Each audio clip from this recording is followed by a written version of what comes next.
Claro, estamos ahí con la materia esta de trabajo final y bueno, tenemos que ir dando una idea del tema que vamos a investigar nosotros.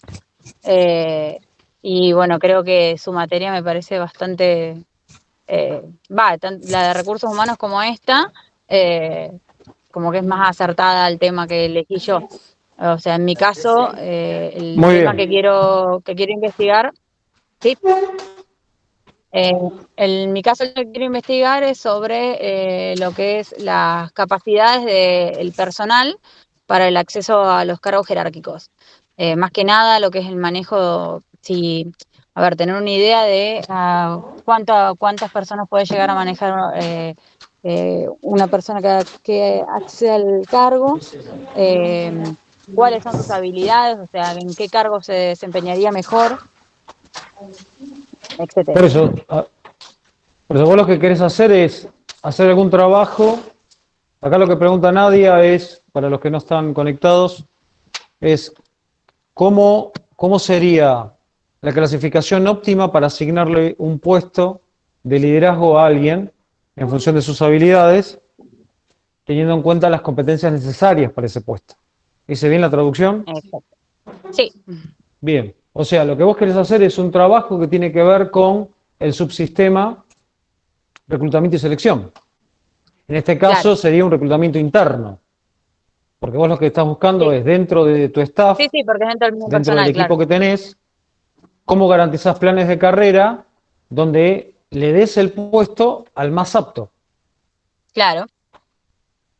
Bien, vos me escribías, ¿qué autores que hayan tratado el Estado, puedo ver, si mal no recuerdo, que hayan Claro, tratado sí, esta temática desde el Estado? sí, Bueno, como que no nos pongamos a escribir vos y yo, hasta acá en la historia del Estado nacional, provincial y sus otros derivados, a nadie les ha importado, académicamente hablando, un carajo.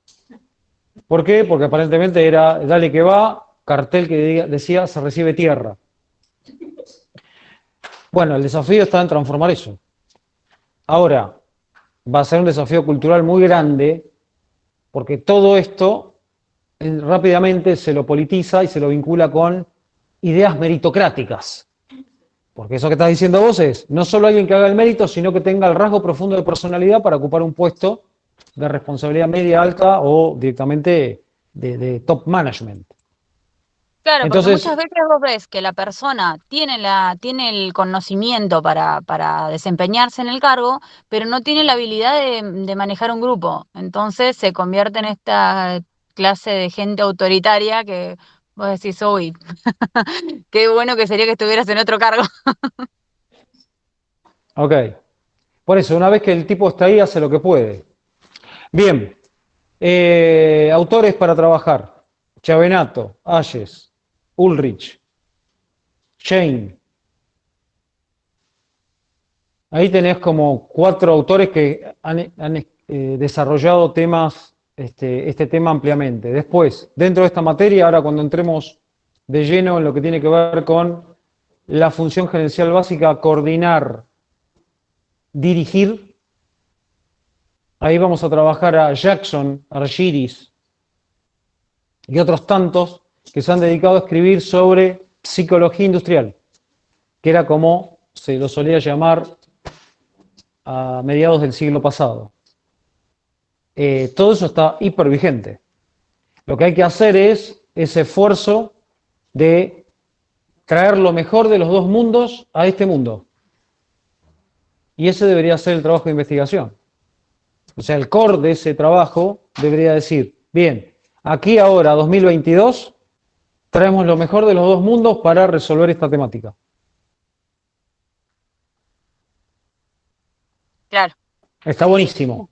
Pero tiene que ver con algo que se llama change management, eso que vos querés agarrar. claro, O gestión o eso sí. gerenciamiento del cambio. ¿Qué es lo que estamos haciendo ahora? Yo estoy haciendo eso en el Banco Tierra del Fuego.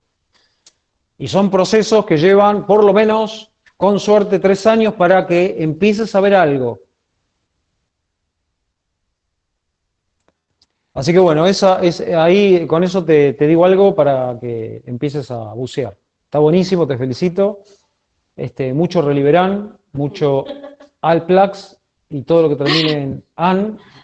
Bien, eso tengo bastante. Porque, bueno, y vamos para adelante. Y Gracias, profe. escribamos algo.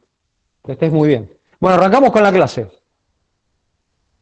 Creo que ahí está, si puedo meterme esto en el bolsillo. Me acomodo el cablerío. Muy bien. Hoy tenemos que ver, conforme a nuestra planificación, el último tema de la unidad 1, que tenía que ver con las escuelas de la administración. ¿Por qué estudiábamos las escuelas de la administración si pasaron hace más de 100 años? Me estoy preguntando a la clase. ¿Vos si ves alguna punta me levantás? Grande, gracias. Me están hablando por Bluetooth, no estaría conectando.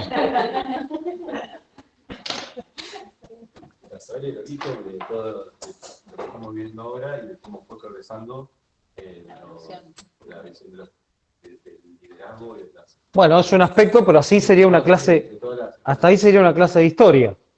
Y esta no es una clase de historia. ¿Por qué otra cosa aparte de esto que está bien? Para Pero tener las herramientas para poder cambiar, mejorar nuestro ámbito de ok. trabajo. Pero acá lo que decidió... Podemos tomar alguna de estas teorías y aplicar. Ese es el tema nodal. Esto lo estudiamos, no es una clase de historia, esto es para alimentar el proceso dialéctico, heurístico y holístico del administrador, del director, futuro director de algo, gerente de algo, del manager. Como arrancó esta clase diciendo el manager, como commodity para todos esos puestos de conducción que le preocupan a Nadia, por ejemplo, que ella dice, a ver cómo pongo el mejor ahí. Por eso es que usamos esto, porque hay algo, se sigue estudiando y cada vez que tomas incluso estudios superiores, llámese una escuela en las escuelas de negocios, maestrías, postdoctorados, vos te encontrás que volvés a ver esto. ¿Por qué? Porque se descubrió en administración que lo que los yanquis, hay una materia incluso, cuando vos tomás programas con americanos, que se llama cases, casos, estudio de casos. Y estudiás qué hizo Walt Disney, qué hizo, no sé, Ford, qué hizo Edison, desde el rol de gerentes de una organización. Incluso se usan casos también americanos, como por ejemplo el dueño de Cemex, Carlos Slim, que es otra de esas grandes fortunas, o se estudia Jobs, o los casos de Microsoft, se estudian casos. Bueno, por eso estamos estudiando esto. Bien, ¿cuántas escuelas hubieron hasta la fecha, por lo menos? 4 escuelas.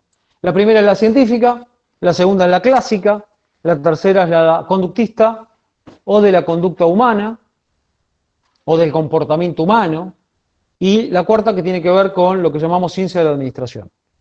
Dentro de estas 4 escuelas hay 3 grandes enfoques para mirarlo. 2 que se reconocen a nivel global, que es el sistémico, y el segundo que es el de contingencias.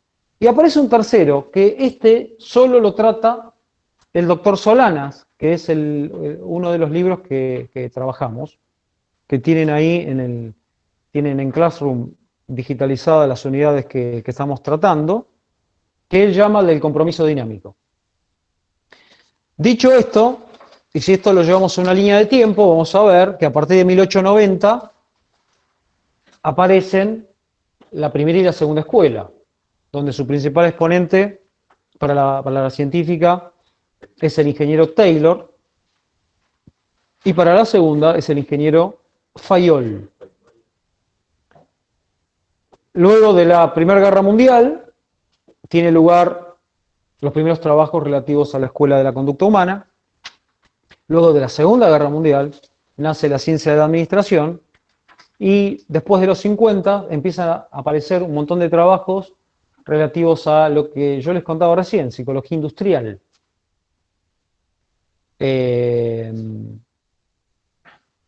Y sucesivamente, ¿no? Después de los 70 también salió la del enfoque de contingencias, y ahí alguien me golpea la puerta. Perdón. A ver, ¿dónde está? acá está, admitir, pum. Como para ubicarlo más o menos en la línea de tiempo y entender de qué estamos hablando. La Escuela de Administración Científica no se entendería sin un incomprendido de la historia, que es el ingeniero Frederick Taylor, padre de toda una corriente que lleva su nombre, Taylorismo. Taylor vivió entre 1856 y 1915. Taylor, voy a spoilear el tema. Taylor dijo: tengan paciencia porque esto el primero que va a beneficiar es al trabajador. Todo el mundo lo vio como una suerte de explotador, y encima le tocó vivir en un momento de gran efervescencia política con el nacimiento del marxismo. Entonces, lo que primero que se pensó es: no, este tipo es una suerte de vampiro de plusvalía. ¿Saben qué es la plusvalía? ¿Qué es la plusvalía? Creo que se apropia del burgués y el trabajador. Maldito burgués. La ganancia, en términos económicos, es la ganancia que Claro, entre el costo de la cosa o servicio que vendo y el valor de venta, y después lo que yo le pagaría al trabajador, vemos que hay un montón ahí de plata que se la lleva el maldito burgués. Y entonces eso sería el plusvalor que se le saca extractivamente al trabajador. Lo loco de esto es, Taylor muere en el 15 y en el 25 se logra lo que él dijo. Como nunca en la historia de la humanidad, los trabajadores lograron un avance social que puso a la principal economía del mundo, Estados Unidos, en un lugar que sigue ocupando hoy, con sus vaivenes, ¿no? Porque el eje dinámico del sistema capitalista es la crisis, donde logran que se duplique el sueldo del trabajador con sus teorías. E incluso las ideologías que lo demonizaban copiaron su manual de administración científica y lo usaron para dinamizar toda la economía rusa y toda la economía china. Miren las paradojas. O sea, se tradujeron los manuales, los copiaron taxativamente y con un sistema totalmente explotador del ser humano, lo implementaron en sus economías. Paradojas de la historia. 4 grandes cosas que habría que saber de Taylor. Desarrolló una verdadera ciencia, porque la administración tiene estatus de ciencia, y implicaba esto determinar el mejor método para realizar esas tareas. Por primera vez se empezó a hacer una selección científica de la mano de obra. Este fue el primero, Nadia Sverna, que empezó con eso que vos estás pensando. A ver, ¿cómo pongo al más apto para que haga la tarea y que en el camino tampoco se enferme, se muera? Él lo hizo en principio viendo motricidad fina, ciclos de actividad, grado de musculatura, altura, cuestiones básicamente antropométricas, como para decir, bueno, si este trabajo es terriblemente, no sé, requiere una fuerza adicional, pongamos a los más corpulentos. Si esto, no sé, bueno, imaginen los primeros pasos, ¿no? También empezó a ver que la educación estaba íntimamente relacionada, igual que la formación de los trabajadores. La capacitación, como la vimos como subsistema en recursos humanos, bueno, tiene un poco sus primeras implementaciones fuertes acá. Y también que debe existir una cooperación estrecha entre todos los que integran esas unidades productivas, ¿no? No ver como antagónicos al que está en la oficina versus los que están en las actividades de campo o en las líneas de producción. Bueno, ahí está, ¿no? Realmente fue muy avanzado para la época, vivió poco y yo me imagino que se ha amargado mucho Taylor, porque todo el que es muy revolucionario, bueno, se amarga, pero lo que él vaticinó se cumplió. Generalidades. ¿Él qué hizo fundamentalmente? hizo algo que todavía se hace hoy en la industria, que es, le da el desarrollo a lo que en ingeniería llamamos ingeniería de procesos, que es analizar el trabajo y atomizarlo en todo lo atomizable. O sea, ir dividiendo ese trabajo, dividiendo las tareas y llevarlas al mínimo de expresión.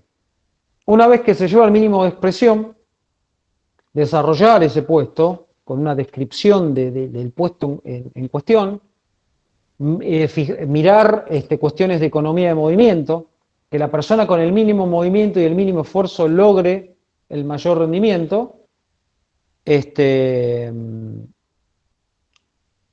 acá o de ahí la necesidad de analizar si alguien tenía o no las competencias o las habilidades para hacer eso. Recién lo dije, la motricidad fina, por ejemplo. ¿Qué es motricidad fina? Una persona que uno podría decir en forma aproximada. Claro, claro.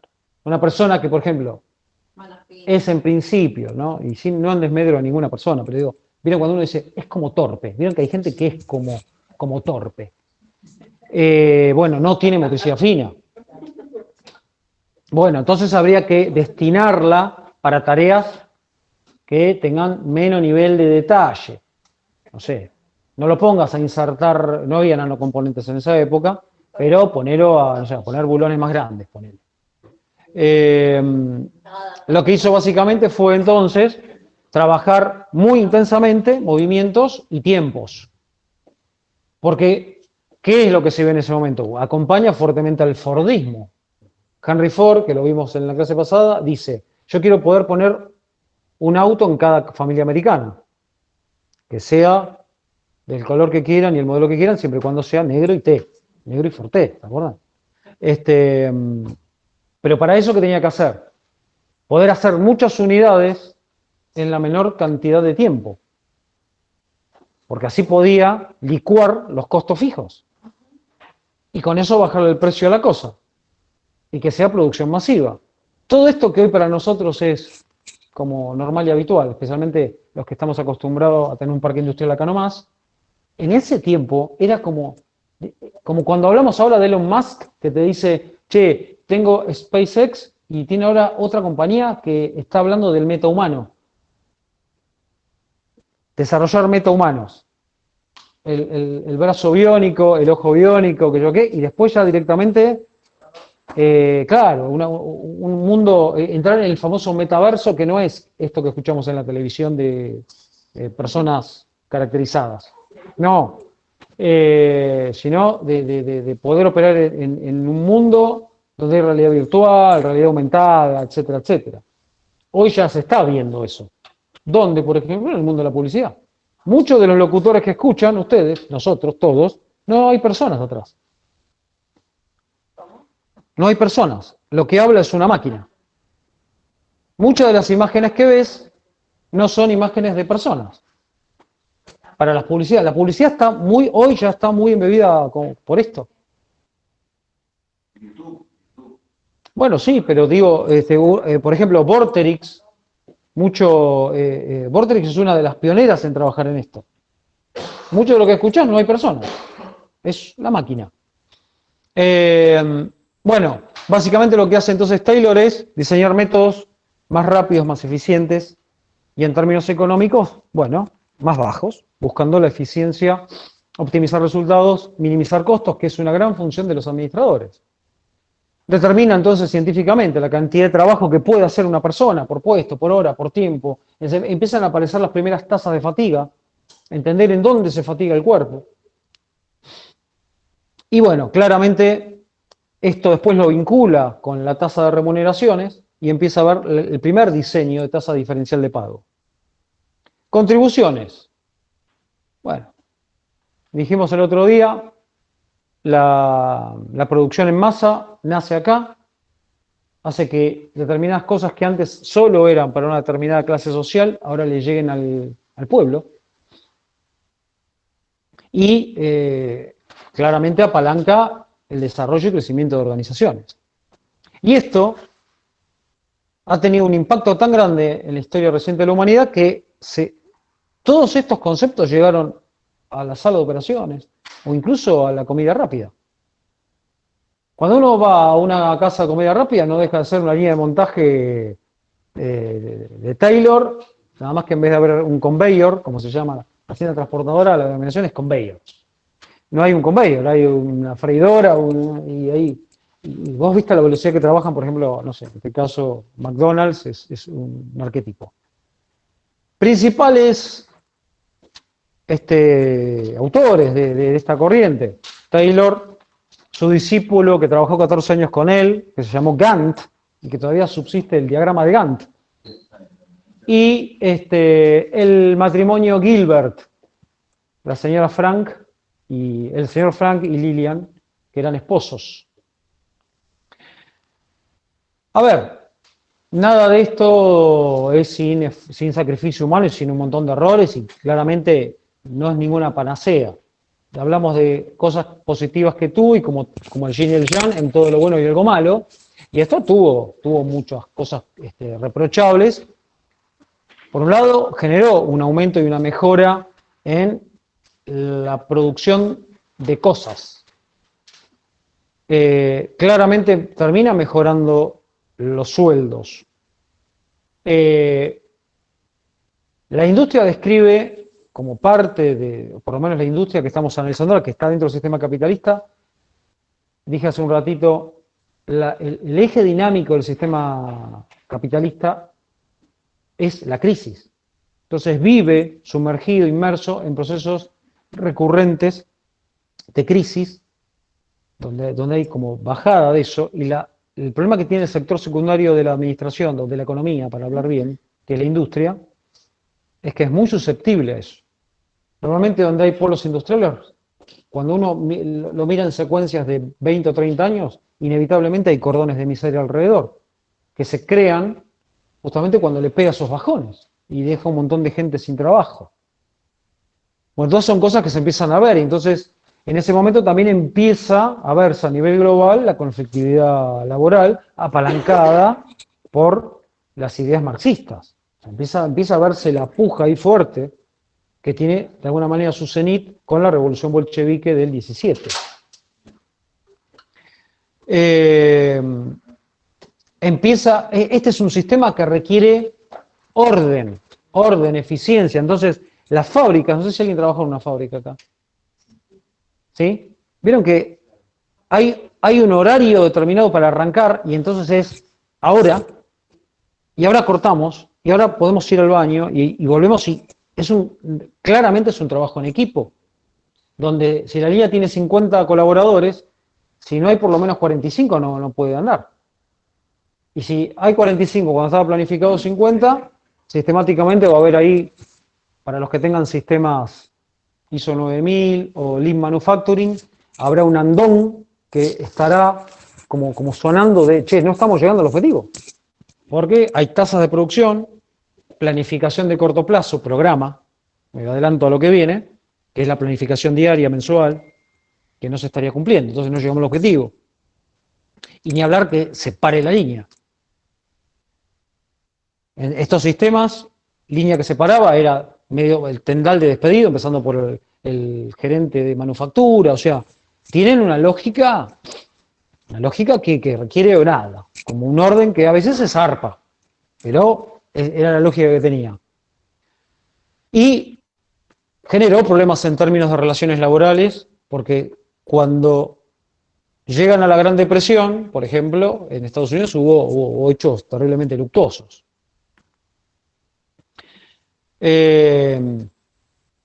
Y claramente este sistema lo que hizo fue no entender que toda esa eficiencia vinculada a que el hábito y el trabajo reiterativo como técnica hace al especialista, no tuvo en cuenta que nosotros no nacimos para ese entorno.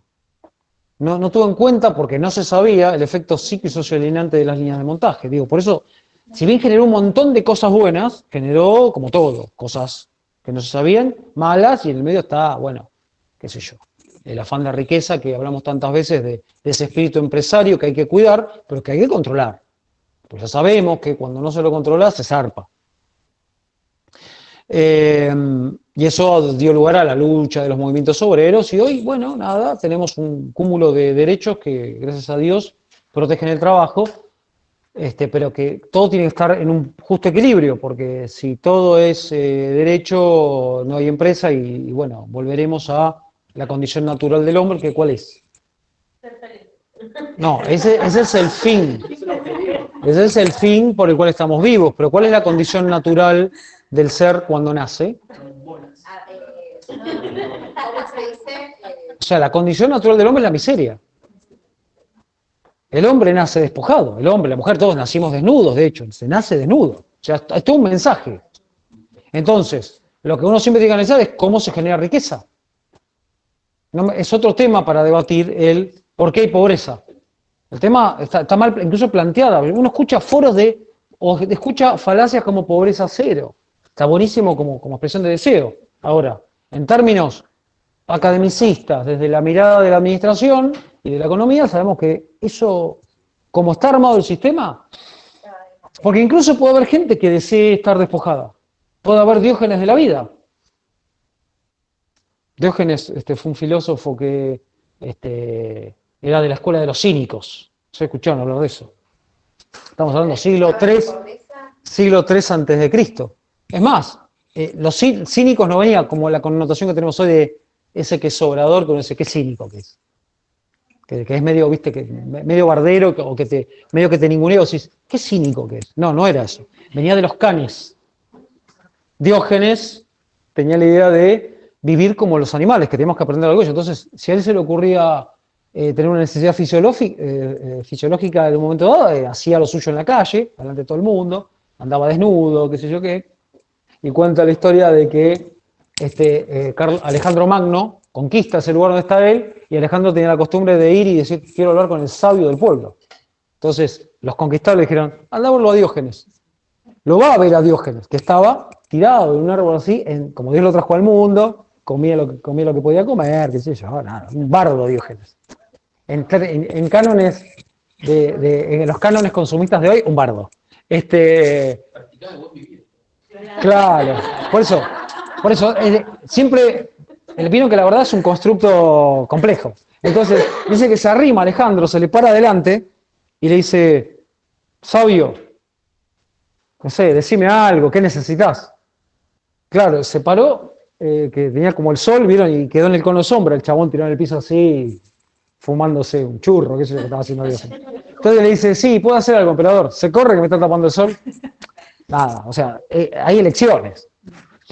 Alejandro Magno le dijo, correte, chabón, que era como decirle, no sé, a Superman de la época, que se corra, porque le tapaba el sol.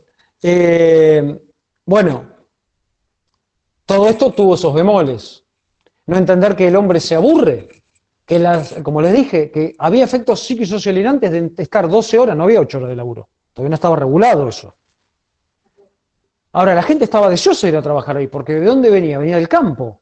Y sabía que la prosperidad estaba en la gran ciudad, en las luces de la gran ciudad. El campo de esa época no tenía ni luz. Por ahí las ciudades ya empezaron a estar iluminadas en este periodo. O sea, es como difícil de entender, pero imagínense eso, ¿no? La población mundial estaba básicamente en los suburbios o en el campo, no es como ahora que esencialmente están en las ciudades. Era un mundo al revés que este. Entonces, claro, eran deseosos, y ahí empezaron a ver que sí, yo era el campeón de poner el tornillo y hacerlo a una velocidad increíble, pero claro, llegó un momento que siempre usaba el mismo brazo, había algo llamado enfermedades profesionales. Y aparte que me aburría, entonces empezaban a aparecer cosas llegamos a determinados niveles de eficiencia y después la eficiencia caía y no sabíamos por qué. Claro, rápidamente ¿qué hacíamos? Nos enojábamos con él o los trabajadores bajo el argumento de, che, no cumplen, son vagos. Por eso después aparece la escuela de la conducta, donde empiezan a aparecer en escena sociólogos, psicólogos, vamos a pasar nosotros, que le pasamos a decir, che, mirá, todo bien ingeniero, pero 2 más 2 es 4, con el Excel uno conquista las mejores parejas, Pero después cuando pasan cosas, porque hay tipos y la complejidad humana hace tipas, ¿no? Muy bien. Cuando que muere joven Taylor, su discípulo, el señor Gantt, Henry Gantt, agarra todo lo que él vio y lo empieza a mejorar. Reanaliza los sistemas de paga y le empieza a meter gestión. Cuando uno se pone a pensar, ¿quién es el padre de la gestión? Y es Gantt. Abandona algunas cosas, como la paga que había desarrollado Taylor. Empieza a ver que es determinante que haya líderes. O sea, empieza a darse cuenta de que si un equipo, hay alguien el cual transfiere eso que estudiamos en el cuatrimestre pasado a sus equipos, le muestra una visión, lo puede vender, tiene habilidades de mando, en un equipo idéntico al lado, la línea del lado no andaba. Pero ¿cómo? Tienen las mismas herramientas, tienen, no sé, personas con el mismo nivel aparente de salud, de la misma edad, la misma aparente fortaleza física, los mismos estudios para distribuir los equipos. ¿Cómo esta línea anda mejor que esta? Bueno, porque tiene un líder. Empiezan a aparecer cosas que también eran nuevas, ¿no? Empiezan a ver los primeros tableros con tiza, ¿no? Lo que es el andón digital que tenemos en las líneas, que normalmente tienen algún smile o haciendo así y todo, muchachos, que no llegamos, que se hace en las líneas de hoy. El gordito, le decíamos nosotros, porque era en 3D y era ¿vieron? Así como la pelotita, lo hacía triste. Che, el gordito está triste, vamos, le decíamos, me acuerdo en Electrofoguina. Después por ahí venían los muchachos de gremio y te decían, che, estás apretando a la gente. Me le estoy diciendo que el gordito está triste, ¿qué está mal? Está triste, miralo. Vamos, que no llegamos, vamos, un poquito más. No, también, claro, pero incluso, vos sabés que incluso ahí hay un error porque no era ponerlo más rápido o más lento porque no llegamos. La línea va a una determinada velocidad que haciendo el estudio de tiempos y métodos que desarrolla Taylor, vos llegás, pero tenés que ciclar. ¿Qué es ciclar? Tengo que ir a una velocidad promedio, descontando la cuota que establece la OIT de fatiga corporal, estableciendo las paradas reglamentarias para que las personas puedan entender. O sea, somos seres vivos que tenemos un metabolismo. Ese metabolismo no es una máquina. Bueno, restando todo eso, y vos trabajando a una velocidad, no es, che, acelerame la línea, no, la línea va siempre a la misma velocidad. Este es un concepto que hoy a veces cuesta explicar y que lo quieran entender, imagínate en esa época. Taylor también fue incomprendido porque en esa gran división de trabajo que hizo dijo, no te pago para que pienses. Uno esto lo trae a hoy y es el terrible facho este chabón. Claro, el tema es que hay que entender que la gente no llegaba al nivel de lectoescritura. En ese momento donde él aparece con sus trabajos, qué sé yo, 10% de la población sabe leer. Entonces, claro, vos tenías... Pero había tipos que salían de la universidad, que eran los ingenieros, que le tenían que desarrollar la hoja de procesos, que es como se llama, perfectamente diseñada. Entonces, tu tarea era hacer solo eso. ¿Por qué? Por esta cuestión que hablamos. Pero si uno lo trae, ese es el gran error que uno ve mucho en la Argentina. Queremos ver a los hombres y a las mujeres de hace 1, 2 siglos, 3, no sé, 10, con la luz de los hechos de hoy. Y bueno, no es así. Bueno, sentó bases de instrumentos gráficos para poder ver qué pasaba, los primeros tableros de control con el método de ruta crítica, o CRM, que hoy sigue existiendo, por supuesto, hoy es digital. Técnicas, entonces, para revisión y seguimiento de cosas, que es el famoso diagrama de Gantt o el PERT, camino de incidentes críticos, que se usa todavía para logística. Y sentó las bases del primitivo Lotus 123. Miren el avance de este tipo, ¿no? Y sí, el Lotus era el padre del Excel. Y este tipo era el que... O sea, las ideas de Gantt son las que se digitalizan y generan el Excel hoy.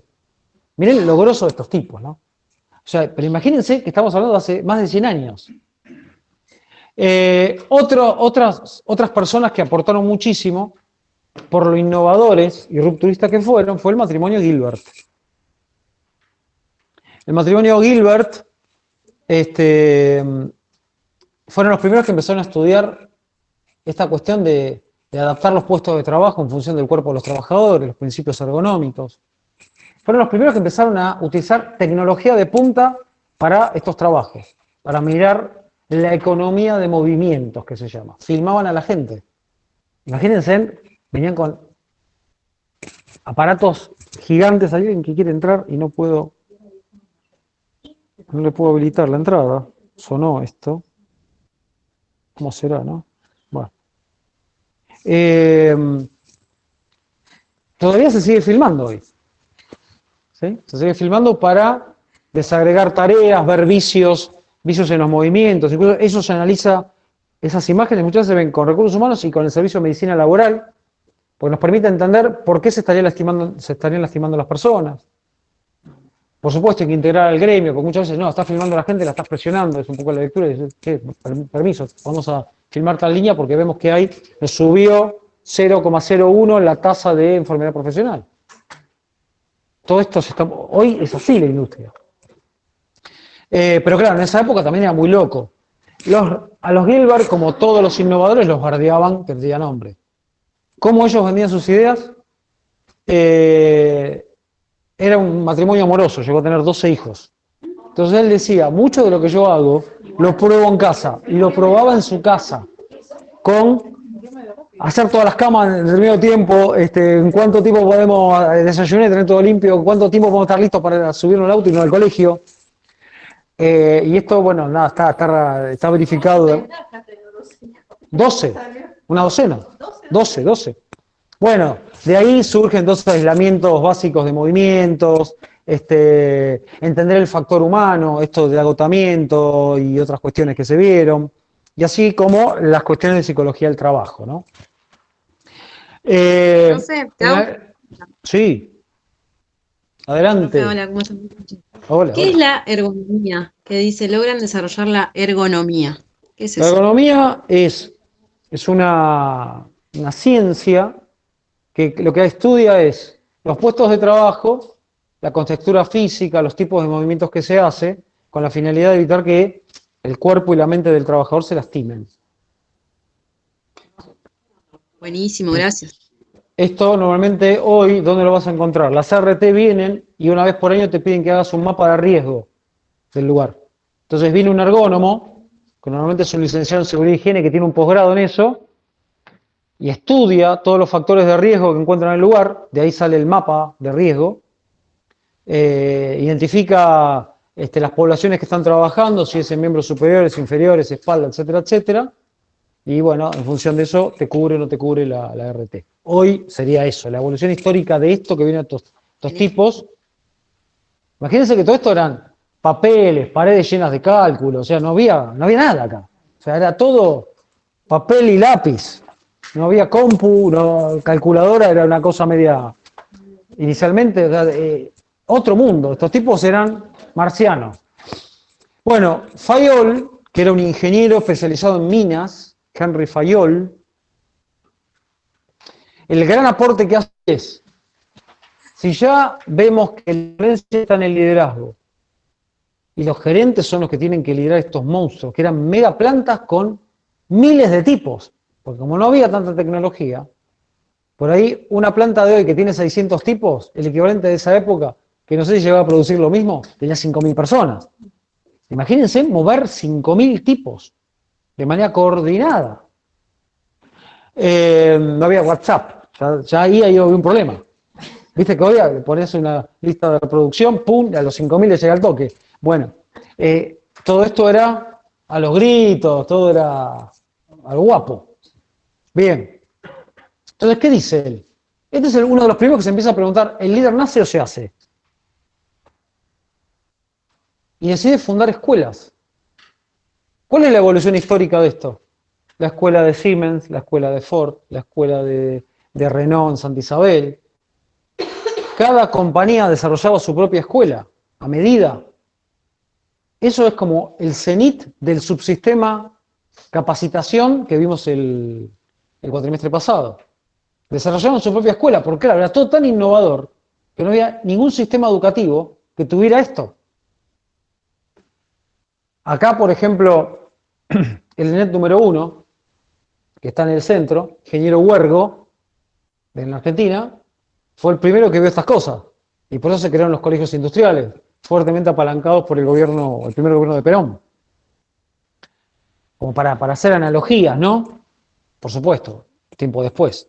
Entonces, él lo primero que dijo es, el éxito o el fracaso depende el éxito de llegar a los óptimos depende de esos líderes. Hay que generar una escuela de gerentes. Quizás la evolución histórica de esto también son los MBA de hoy, que son escuelas para gerentes, para CEOs.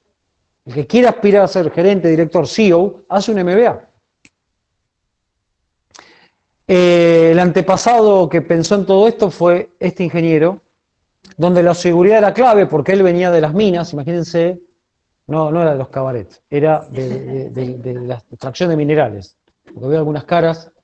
También entendía que las cuestiones burocráticas y de administración general eran las más descuidadas dentro de estas lógicas que se iban desarrollando, y entonces necesitamos generar escuelas y un constructo de ideas y teorías que sistematicen la cosa para los líderes. Y de ahí salen, por ejemplo, los modelos de 14 principios, que hoy subsisten con retoques.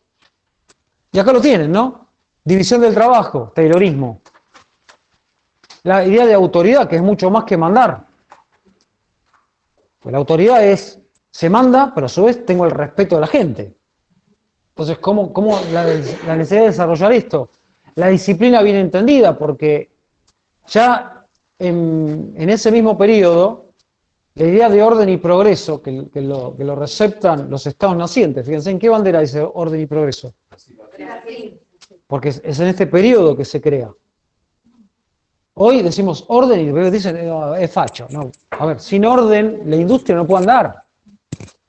Tienen que entrar todos más o menos a la misma hora, todos tienen que estar listos, las luces prendidas a la misma hora, el desayuno salió a la misma hora, porque si no. Una orquesta no puede tocar, si no están todos los músicos a la misma hora, listos, leyendo la misma partitura, y el chabón, el director de orquesta que estudió lo que tiene que hacer con la varita. O sea, la idea de unidad de dirección, no pueden ser más de uno los que mandan. De ahí también sale la idea de unidad de mando, unidad de comando, que hoy está plenamente vigente. No hay nada peor que un equipo tenga más de un jefe. Por eso. De ahí salen conceptos tan antiguos como orden más contraorden igual desorden.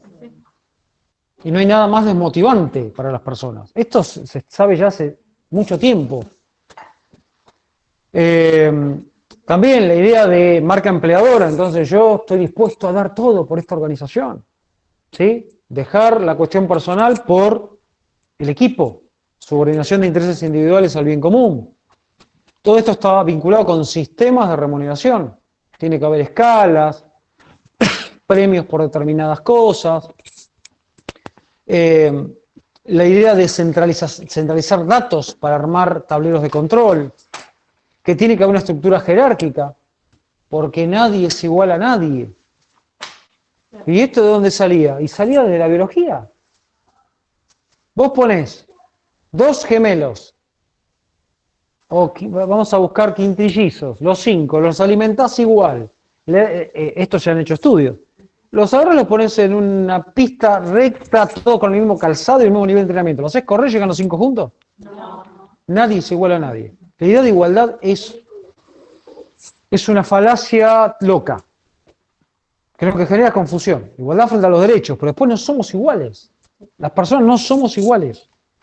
Bien, entonces tiene que haber jerarquías porque si no, no podés generar unidad de comando. De hecho, hay un fenómeno que se llama sincretismo funcional. A nosotros nos tiran a una isla, rápidamente va a aparecer uno que va a ser líder, posiblemente salga un antilíder, va a haber séquitos de correveidiles de ese líder o de los que estén, y una vez que más o menos se estabilizaron van a tender a destruirse y va a quedar a uno que sea líder de ese lugar. Y todos vamos a seguirlo a ese. Está en el ser humano. Es así. Bien. Bueno, vuelve a aparecer orden, equidad, Es decir, que haya reglas claras y la regla mida, el metro patrón sean 100 centímetros y cada centímetro sean 10 milímetros para todo el mundo.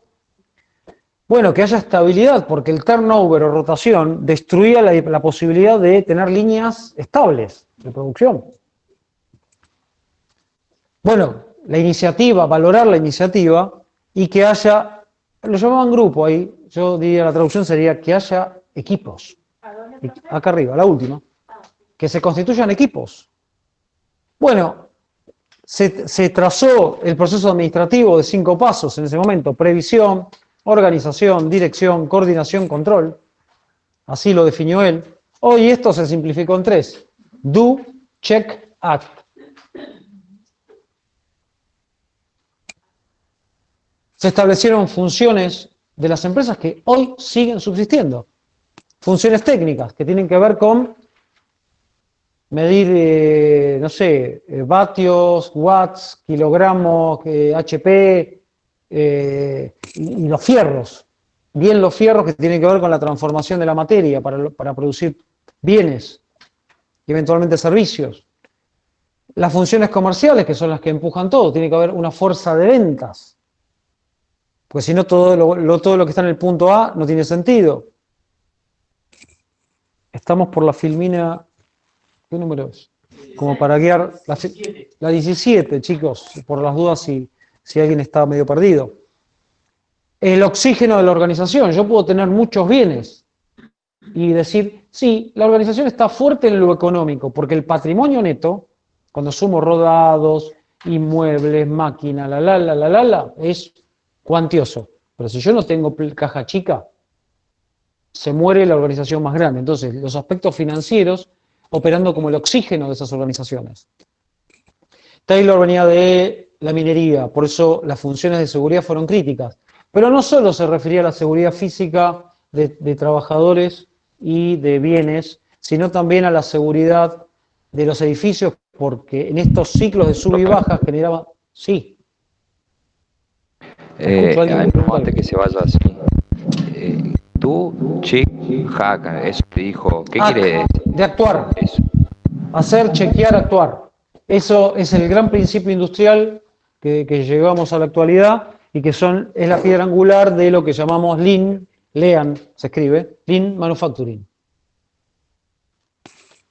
Gracias. Que todo eso es la evolución histórica de mucho de lo que vemos acá. ¿Cómo se llamaba ese autor?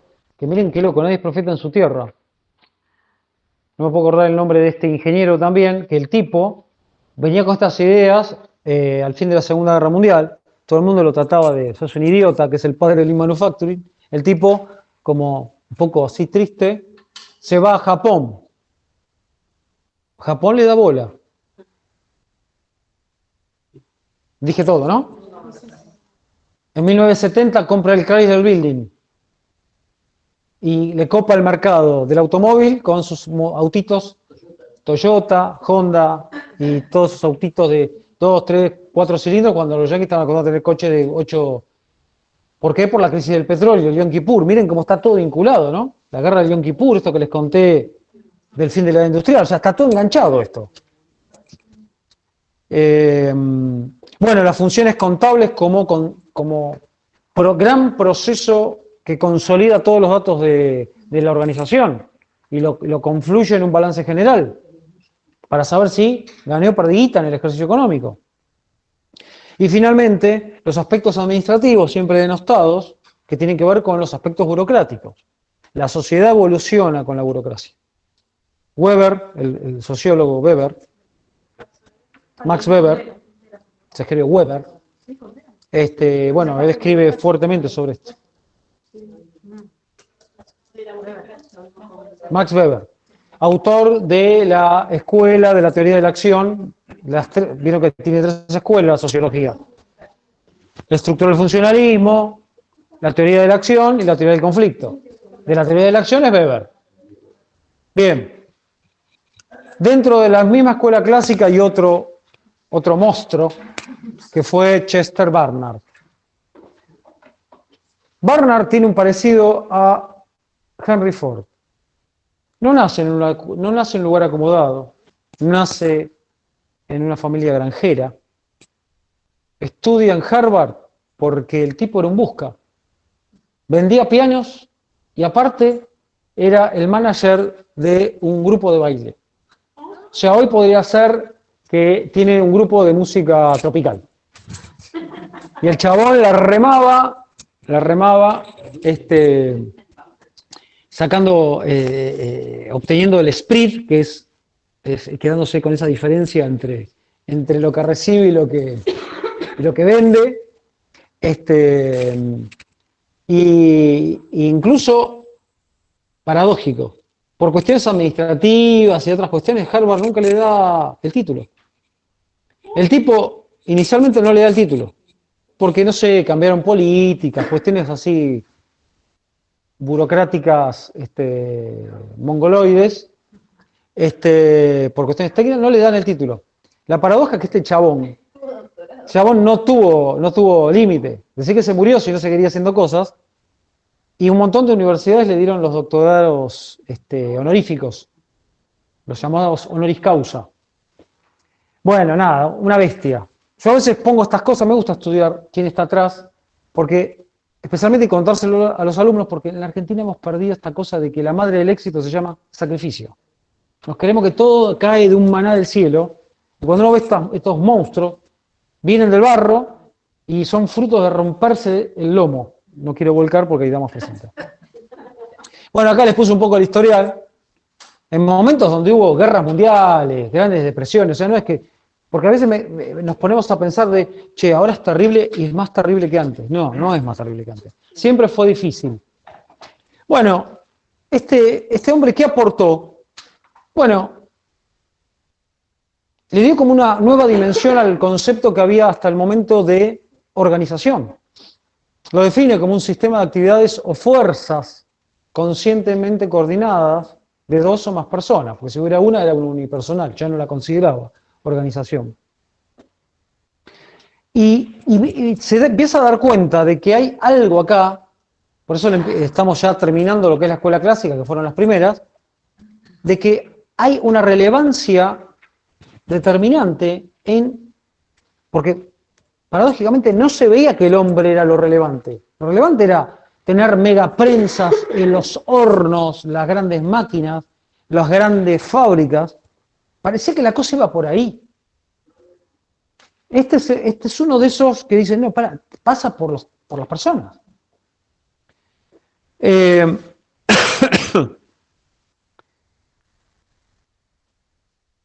Entonces empieza a ver que para que una organización perdure en el tiempo, tiene que cumplir dos requisitos. El primero tiene que ser el de eficacia. La eficacia tiene que ver con la capacidad de alcanzar metas. Y la segunda con la eficiencia. Pero la eficiencia que incluya a las motivaciones individuales de los sujetos que integran la organización.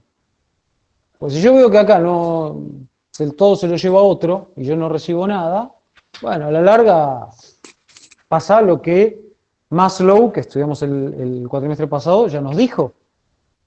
De movida yo estoy dispuesto a hacer la tarea más precaria y horrible con tal de satisfacer las cuotas de subsistencia para la familia o para mí, o ambos.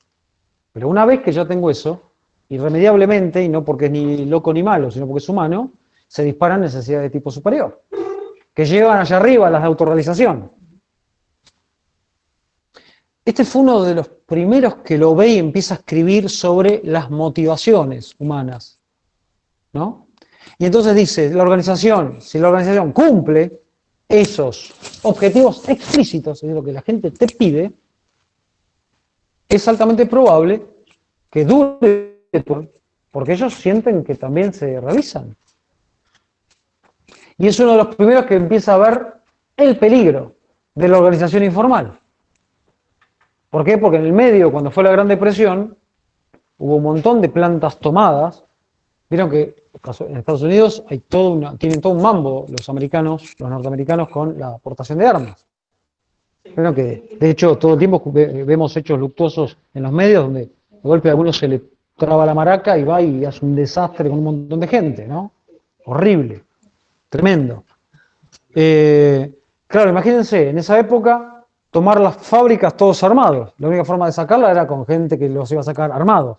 Desastre, batallas campales dentro de las plantas, una cosa tremenda. ¿Cómo volvés de eso, no? Un montón de muertos. Bien, y heridos. Entonces este hombre empieza a ver esto que para nosotros ya, para ustedes ya son especialistas, pasaron por recursos humanos, vieron que aparte de la organización formal, que están los manuales, la intranet, cuando uno mira de afuera y dice, mirá, es todo perfecto, mirá qué lindo el edificio, todo vidriado, todo perfecto, la vereda baldeada, el organigrama, la misión, la visión y los valores en la entrada, el señor de seguridad impecable que es el señor, ¿en qué le puedo ayudar? Es todo perfecto acá, pero cuando escuchás en el pasillo lo que dicen los empleados de la organización, te empezás a enterar que no está todo tan derechito como parece. Y esa es la informal. Él lo que empezó a ver es que ese cúmulo de interacciones que llevan adelante los miembros muchas veces van en contra de los intereses de la organización y si no se manejan bien, la pueden llegar a destruir. Bueno, definió algunos aspectos ahí técnicos como zona de indiferencia, que es cuando los empleados como autómatas realizan lo que se les dice y no dicen nada. Encontró que había una serie de funciones principales de la función gerencial que tienen que ver con establecer y mantener un sistema de comunicación aceitado. Fíjense, es uno de los primeros que dice, tiene que haber un área que comunique.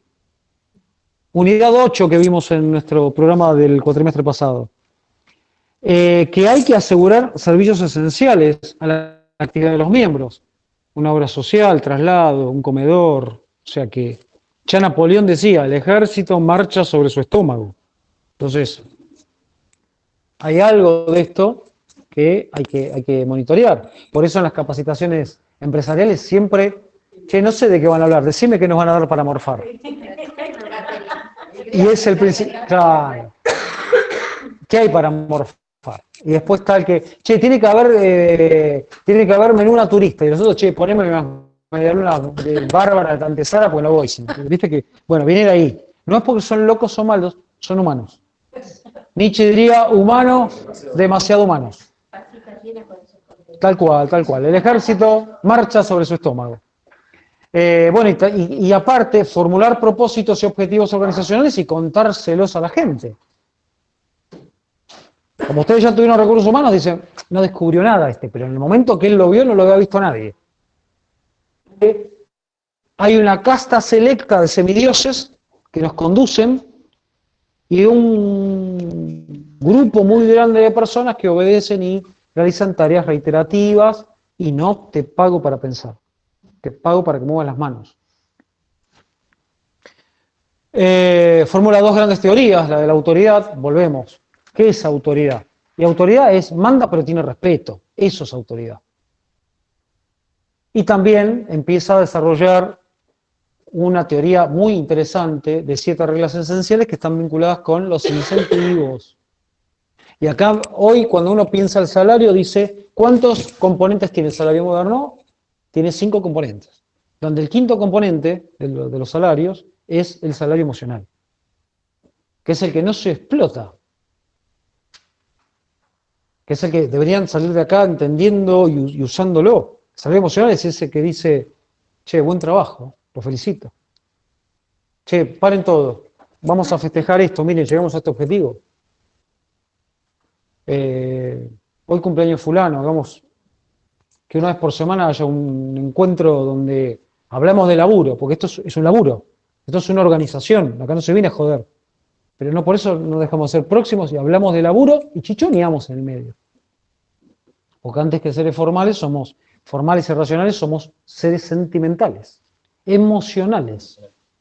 Que la Revolución Francesa nos haya hecho que todo lo que hacemos lo hacemos por criterios racionales, no quiere decir que este es Homo sapiens, Homo consumens, Homo ludens, como lo llaman los autores más modernos, no deja de ser un ser emocional.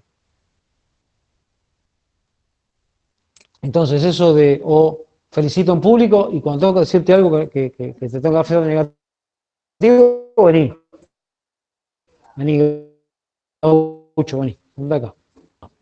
¿Por qué? Porque fíjate que acá hay una norma, no cumplimos el objetivo, nos levantaron Cuento con vos, vos podés, dale. Eso es COM5. El 4 tiene que ver con los beneficios.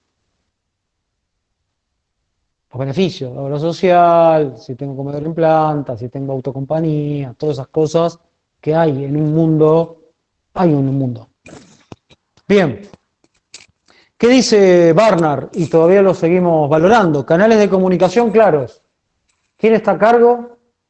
Que se presente, que todo el mundo sepa a quién se tienen que reportar, a qué hora se entra, cómo vamos, se cumplen o no se cumplen los objetivos, cuáles son las metas, cuál es la misión, cuál es la visión, cuáles son nuestros valores. Deben ser conocidos por todos, por lo tanto, tienen que haber actos de publicidad, deben estar accesibles a todas las personas. Cuanto más breve y corto este tipo de mensajes, más efectivos. Hay que evitar interrupciones, especialmente cuando la línea de comunicación funciona. Y antes de salir a comunicar, alguien tiene que validar lo que vas a decir. Esto es lo que tiene que ver con validación, comunicación autenticada. ¿Qué es lo que pasa en la práctica? El responsable de comunicaciones internas, antes de dispararlo, habla con, no sé, el que tenga cargos. En mi caso, el gerente de recursos humanos. El analista que está en comunicación interna, antes de largarlo, me viene y me lo muestra a mí. Lo miramos 20 veces. Por ahí agarramos otro, léelo, a ver qué entendiste. Porque por ahí uno tiene sesgo de confirmación de lo que cree que está comunicando. ¿Entendieron lo mismo? Revisar la ortografía, revisar la tipografía. ¡Pum! Mandalo. Porque lo peor que puede haber es que empezamos a mandar fruta y generamos confusión, ¿no? Porque es un arma de doble filo esto. Bueno, ahí está la señora Follett, Parker Follett, que el recorte que hacemos de sus estudios,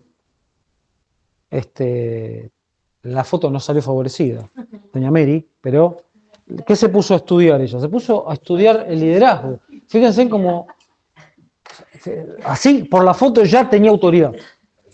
Ella que se puso a estudiar la autoridad efectiva y empezó a ver que esa autoridad efectiva tenía que ver con cuestiones de cercanía entre jefes y su equipo, pero también en que el equipo perciba que el que los conduce tiene capacidad de gestión. La gestión, acuérdense en que no solo vino de Gantt, sino que vino de Fayol. ¿Quién es el que puede gestionar? Ese que ustedes lo deben visualizar. Deben haber tenido algún jefe que con ustedes le iban con huevadas o los quilombos. Decía, bueno, ahora déjamelo ver. Bueno, hagamos así, así, asá, tutún, y resolvían. Y el otro, que era que vos le llevabas una tapita de Coca-Cola con agua y el chabón se ahogaba. O sea, si yo quiero resumir la gestión, ¿qué es gestión? Y es este ejemplo. O sea, ese que, no puede ser, se agarra la cabeza, que grita, empieza a buscar culpables, que de golpe, ¿dónde está? No, licencia médica porque no pudo resolver el problema, el tema a resolver, es la no gestión. La gestión es, bueno, a ver, ¿qué hacemos? Nos juntamos. Miren, pensé en esto y esto, ¿qué les parece? No, mirá, pues lo agregamos tal cosa. Bueno, dale, agreguémosle tal otra. Esa no, vamos por acá. ¡Pum! ¿Listo? ¿Entendimos? Salimos. Y una sonrisa y habilidades sociales, ¿no? Nada, empezó a ver que los que eran así, claro, vos decís, che, ¿pero qué descubrió Mary? Bueno, pero en una época, hace 100 años estamos hablando de esto, otra sociedad. Bueno, acá está el modelo de incentivos, que alimenta esto que les dije hoy, el COM5 de alguna manera sale de acá. Fíjense cómo el tipo discrimina incentivos específicos y generales, en condiciones coercitivas, coactivas, en fin, nada, para que lo lean. El que sabe esto tiene 10 el día que uno le pregunte, el que no, bueno, con que tenga la noción general, pasará. Escuela conductista. Tercer escuela. Dijimos después de la Primera Guerra Mundial.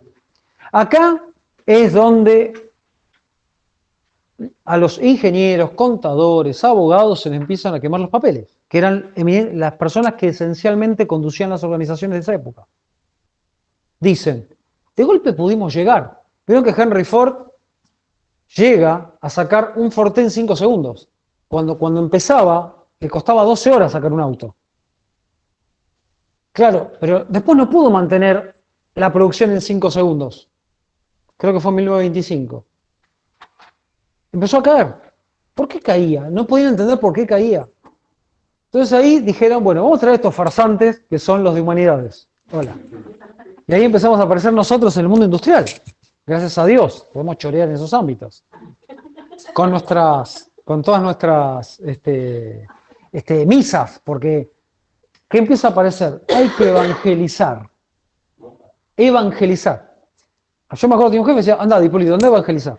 Y es verdad, hay algo de evangelización. Porque vos empezás a trabajar otras cosas. Claro, a ver, y empezaron a ver que en estas cosas había autoridad. Porque, por supuesto, si vos sos auténtico, sos franco, y hablas desde la ciencia, no del chamullo. ¿Por qué empezamos a entrar nosotros acá? Y es lo que le da lugar a la escuela del conductismo. Porque la complejidad del ser humano hace que eso que planificaste en el Excel, no siempre. En el Excel ganó todas las guerras. En el Excel todo me sale bárbaro. ¿Qué pasa cuando vamos al terreno? Bueno, empieza la complejidad del ser humano. Y ni hablar del ser humano cuando está combinado con muchos otros seres humanos, y también se empezó a ver que el conflicto individual se catalizaba en el mundo del trabajo. ¿Por qué? Y porque es el que me dice, vení horario, por favor, cumplí, me entregás el reporte, tenés que estar en la línea a tal hora, Entonces, todas mis frustraciones las empiezo a materializar, a darle entidad en la cara del pobre infeliz que me tiene a cargo. Esto es lo que pasa. O sea, muchas veces el empleado cuando se enoja, salvo que haya algo personal, no se está enojando. O sea, sí, se enoja con el que va y le dice, ¿podés venir horario? Otra vez tarde. Le está dando entidad a su frustración. Está enojado con él. Lo proyecta en ese señor, señora que tiene la suerte o la desdicha de tenerlo a cargo. También puede pasar al revés.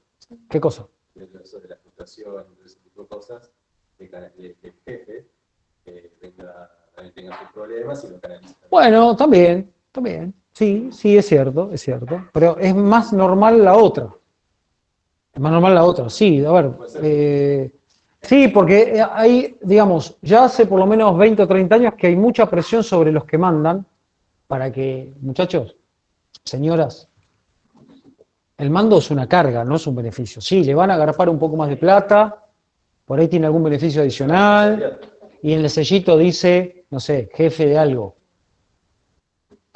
Pero la espada de Damocles, que no es la misma que dijo la legisladora, ¿se acuerdan? Que no sé cómo lo renombró a Damocles. ¿Saben qué es la espada de Damocles? ¿Saben qué es eso?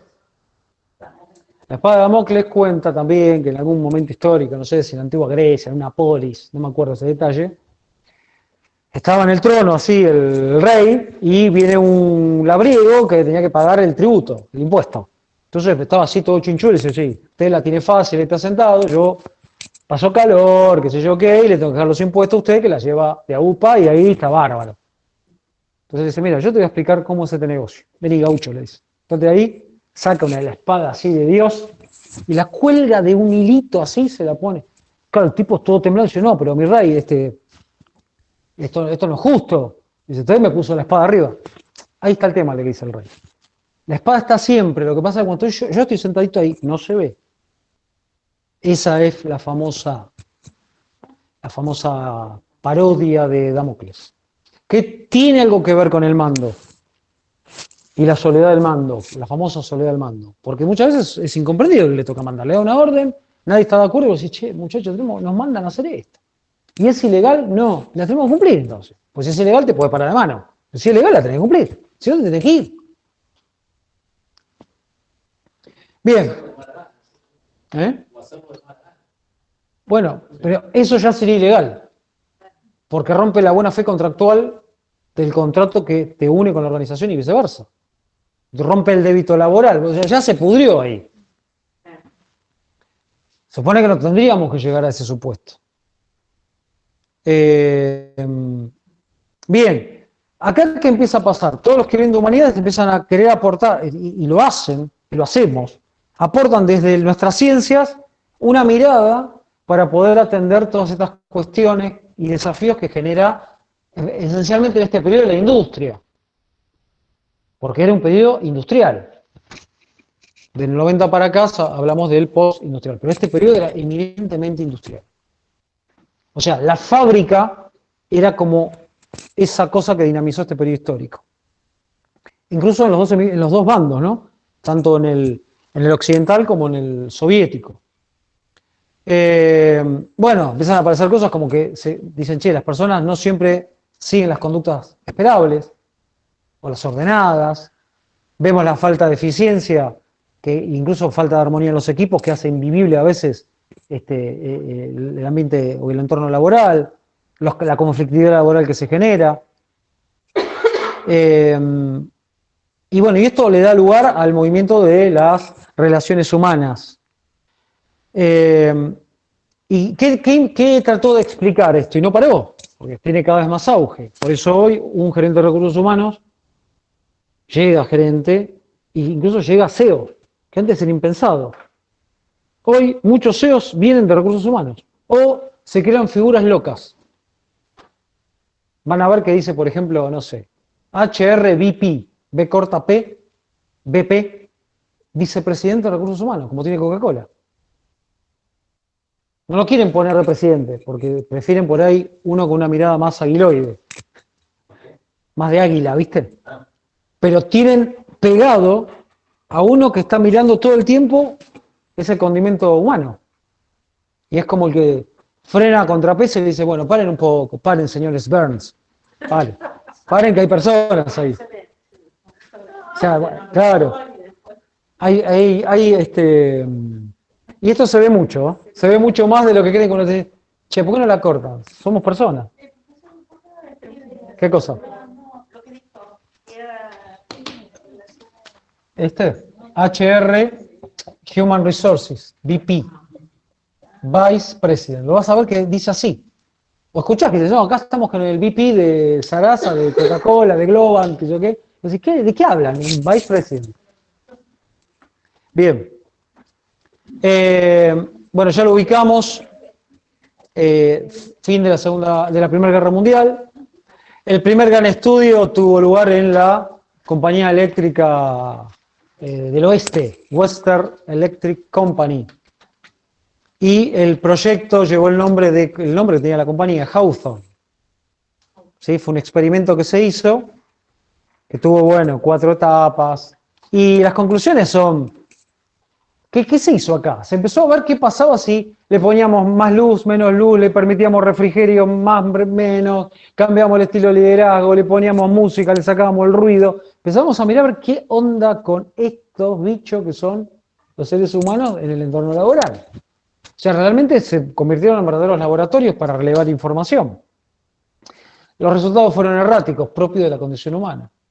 ¿Por qué? Y ahí empezamos a encontrar de que no se describen comportamientos promedios. Que empieza a haber esta suerte de función sinusoidal. Porque me duele la cabeza, después, no sé, me estoy divorciando, o tengo a alguien enfermo, o no me pasa algo, empezamos a mirar de que el iceberg organizacional que vimos en recursos humanos, ¿y por qué no llegamos? Si tenemos los mejores métodos, máquinas, lugar, el mejor refrigerio, el mejor desayuno, y porque están todos peleados con todos. O sea, hay algo ahí abajo en la red de vínculos que es una bolsa de gatos y que no se ve en principio. O que la gente se enamora dentro del trabajo, tiene amantes, se pelea con la amante y se pone novio con otro y quedan los amantes ahí. ¿O no? No pasa eso. Bueno, todo informal termina impactando a lo formal. ¿A dónde? De prueba de armado De relés. Relés era algo que no existe más, que era como un circuito eléctrico. Un aparatito que no sé. Ahí en Canal Encuentro, esas cosas que no ves, yo. Una de las cosas. Sí, no. Yo miro Canal Encuentro y el Canal Rural, así. Yo miro Encuentro y miro mucho el History y veo muchas de esas cosas incluso. Y ahí pasaron que una de las cosas, como mencionaron así, que una de las que en este experimento de Hawthorne, que una de las cuestiones era que había impactado, había llamado mucho la atención, como a mayor cantidad de descanso que le daban a los operarios, producían más. Claro, pero tampoco se mantenían en el tiempo. Y no todos los grupos respondían de igual manera. Por eso los resultados fueron erráticos. Es mucho más largo. Acá lo interesante es que por lo menos en su cabeza quede el nombre, dónde, si alguien lo quiere profundizar. Pero bueno, mucho de esto se sigue aplicando hoy. Cada cuánto hay un descanso, porque se encuentra el óptimo para el descanso. Se empieza a encontrar cuál es el punto de eficiencia en cuánto lo tengo que hacer descansar. Porque fíjense en algo, la gente cuando vuelve de las vacaciones, ¿vuelve productiva? ¿Ven? Mira, ahí tienen un caso, que es algo que se estudió. ¿Cómo? Le di 15 días de vacaciones y viene y no quiere hacer un carajo. Bueno. Pero, ¿ven? Entonces, ¿cómo era? ¿Cómo? Si yo le daba más descanso, bueno. Y ahí empezó, bueno, esto es más reciente. Los americanos lo llaman soft landing. Lo escribo porque me reta casi. Soft landing. ¿Qué es landing? Aterrizar. Entonces, hoy, por ejemplo, sabemos cosas de que cuando viene, no le metas reuniones la primera semana, el que viene de vacaciones. Claro, ¿por qué? Porque se empezaron a hacer estudios, esto es mucho más reciente, pero arranca con todo esto. De que medían los niveles de estrés y eran iguales o superiores a cuando el viernes que se fue. Entonces, para no quemarlo, bueno, que no tenga reuniones, que le manden la mínima cantidad de correos, que eviten copiarle. Estas son políticas de recursos humanos que hay. Bueno, nada, se empezó a monitorear estas cuestiones que en algún momento podría haberse visto como flojera. Seguramente para los baby boomers, ¿cuándo habían vivido los boomers? Viven, va. Los que no murieron, viven. ¿Cuándo nacieron?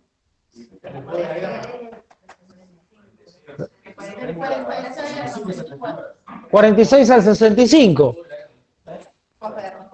¿Por qué no? Porque así lo dijo usted en el PowerPoint. No, seguramente yo te dije, seguramente dije, porque repito como disco rayado, en todos los lugares donde me toca hablar de esto, que dijimos cortemos en el 65 para no pelearnos. ¿Por qué? Porque hay autores que te dicen, la muerte del magnicidio de John Fitzgerald Kennedy marca el fin. Para otros te dicen, no, en realidad fue con la llegada del hombre al espacio, 69.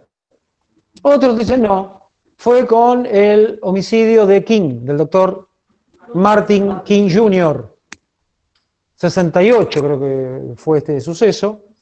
Y otros te dicen, fue con el homicidio de Malcolm X, que fue otro que ahí era un poquito más beligerante que Luther King. Luther King era como buena onda, el Gandhi, y el otro pues, explotaba todo. Bueno, entonces, como yo no quiero quilombo, dije, bueno, vamos por el medio. Vamos al medio, donde no duele. Hasta el 65 metemos los boomers. Pero bueno, del 46 al 65 serían boomers. Un boomer hubiera dicho, no me vengan con esta... Hay que trabajar, obedecer. Un boomer hubiera dicho mariconada. Hubiera dicho así, los jefes que tuve te dicen, eran las 6 de la tarde, entonces hasta las 6 de la mañana te decían, ¿qué? ¿Se labura mediodía hoy? No, bueno, ¿y qué hago? No sé, acá nos quedamos hasta las 9 porque nacimos para sufrir. Ah, bueno, me quedo para sufrir. ¿Viste? Y el sábado se viene, ¿y qué venimos a hacer? No sé, venimos, hacemos calistenia. Bueno, ¿viste? Porque si no, no hay compromiso. El baby boomer tenía una mirada así, media facha de la vida. Atrás venimos los X, que depende cómo fueron nuestros jefes, nuestros padres, traíamos el envión ese, o traíamos el gen de la escuela conductista. Así que, ¿pero para qué? ¿Para qué? Y iniciabas un camino de sufrimiento con esta teoría. Parecidos al que les conté recién de pedir un aula, ¿viste? Y bueno, ya los millennials se fueron a la mierda. Millennials a trabajar, incluso los que están del otro lado del teléfono. Bueno, el padre de todo esto es este señor que se llamaba Elton Mayo, que de alguna forma se lo identifica como el padre de los recursos humanos, tiene una frase famosa que es: las personas no somos máquinas. ¿Qué descubriste, Elton? Pero bueno, acuérdense que en un momento donde el auge, donde todo, la matriz de la producción era industrial, y el movimiento repetitivo era como la estrella, que alguien venga y diga esto atentaba contra el sistema de producción, ¿viste? Estaba visto como una suerte de subvertidor del orden aceptado y establecido. Dice que el hombre es una máquina, pero en las teorías anteriores el hombre era una parte de la estructura de la máquina. Por eso, acá Elton Mayo, sociólogo, devenido el psicólogo industrial, australiano, fíjense, él muere en el 40, empieza a decir esto que yo resumí con: si bien nos convirtió la sociedad desde el momento que se constituyen los estados nacionales en seres racionales, no dejamos de ser seres emocionales donde los sentimientos, las actitudes, sensaciones internas que configuran la motivación, van a definir lo que hacemos, cómo trabajamos y los objetivos que logramos.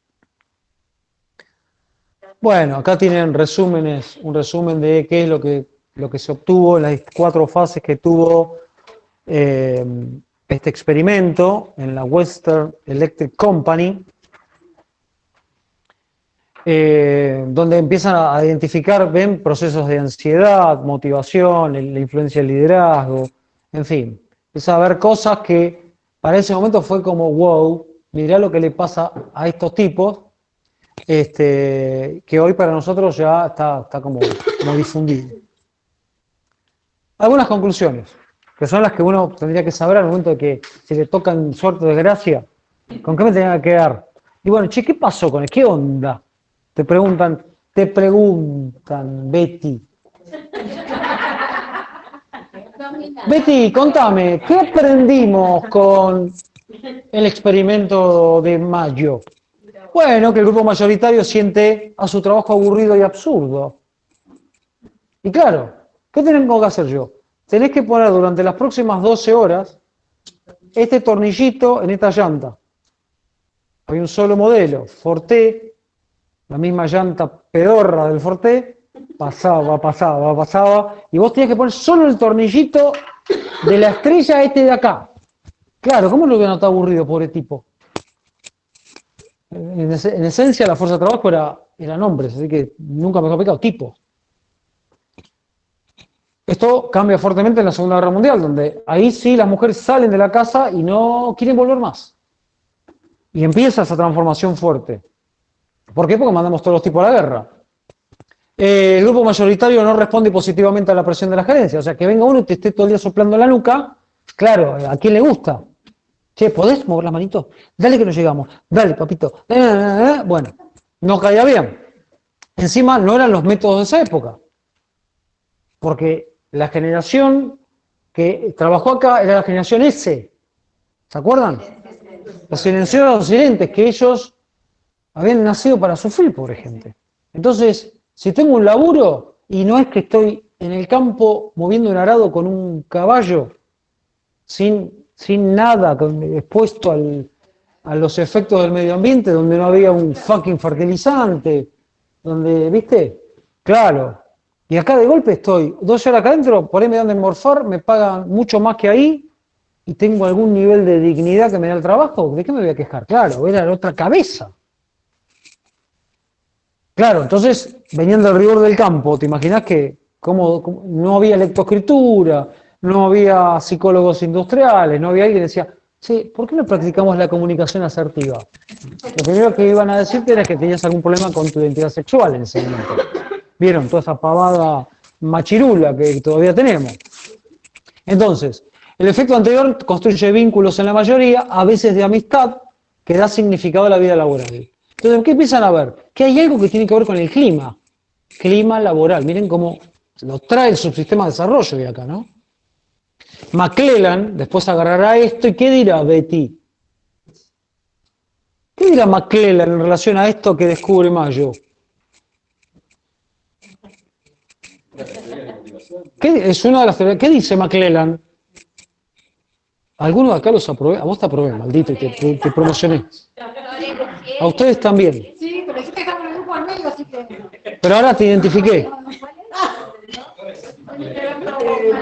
McClellan termina diciendo que podríamos decir que todos los seres humanos caen más o menos en 3 grupos.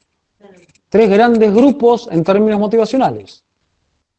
Pará, vos me querés decir, de momento fantinesco, vos me querés decir que todos caemos, sí, dice McClellan, el señor de la pajarita de Harvard, dice, caemos en el grupo motivado por logro, o en grupos motivados por poder, o por afiliación. Bueno, por eso, esto para que ustedes entiendan cómo es el proceso dialéctico del que les hablé. Hay alguno que lee y dice, yo leí alguna boludez de esta en algún lado, y se lo pone a investigar, se agarra de eso y la mejora la teoría.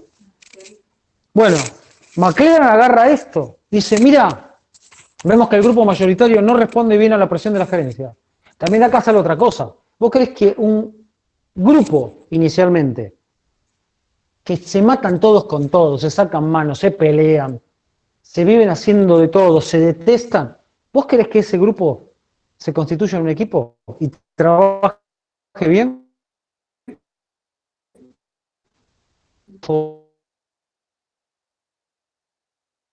Oxígeno externo que los presione a la misma velocidad a todos, vas a ver cómo se hermanan. También vas a ver que cuando se los sacás se vuelven a matar. O sea, vos les pones un terrible HDP que los presiona a todos y todos esos se enfocan. Pero claro, ahí empiezan a hacer la organización informal y la tensión que provoca ese elemento estresor común externo, que puede ser el jefe, el señor Burns del equipo, hace de que para descomprimir la tensión nos generamos vínculos de amistad y constituye la organización informal. Y se empiezan a generar vínculos de afiliación. Esto significa en ocasiones hacer mejor productividad. Por eso, cuando empezamos a ver esto, y hoy decimos, un grupo motivado rinde entre un 30 y un 150% más. Hoy lo sabemos, hoy con los estudios que tenemos, un equipo motivado rinde entre un 30 y un 150% más. Por eso decíamos, en un mundo donde la tecnología es commodity, la diferencia la hace el liderazgo. Por eso se sigue gastando tanta guita en liderazgo. Porque ahí está el diferencial. Tenemos 2 fábricas idénticas. Y en la de el líder A o el dueño A, están todo el día basureando a la gente. Y el líder B tiene políticas de la escuela conductista, con líderes situacionales, con todas estas cosas que hablamos el cuatrimestre pasado. A este seguramente le va a quedar más guita, esta compañía va a ser más pujante y posiblemente esta se caiga. Pero esperá, tienen la misma tecnología, venden los mismos productos. Bueno. Marca empleadora que genera mayor motivación. Propuesta de valor de empleo, si no lo van a encontrar que se llama. PBE. Escríbalo, por favor. Lo voy a escribir. Propuesta de valor de empleo, el PBE o marca empleadora. O, ¿cómo se llama? ¿Cómo le dicen a esto los americanos? La Employer Brand. Employer Brand, marca empleadora. El Employer Brand. Bien, el grupo mayoritario responde positivamente a la existencia de políticas de orientación al cliente interno y su motivación. Pero fíjense en lo que concluyeron. Solo inicialmente, en 1952,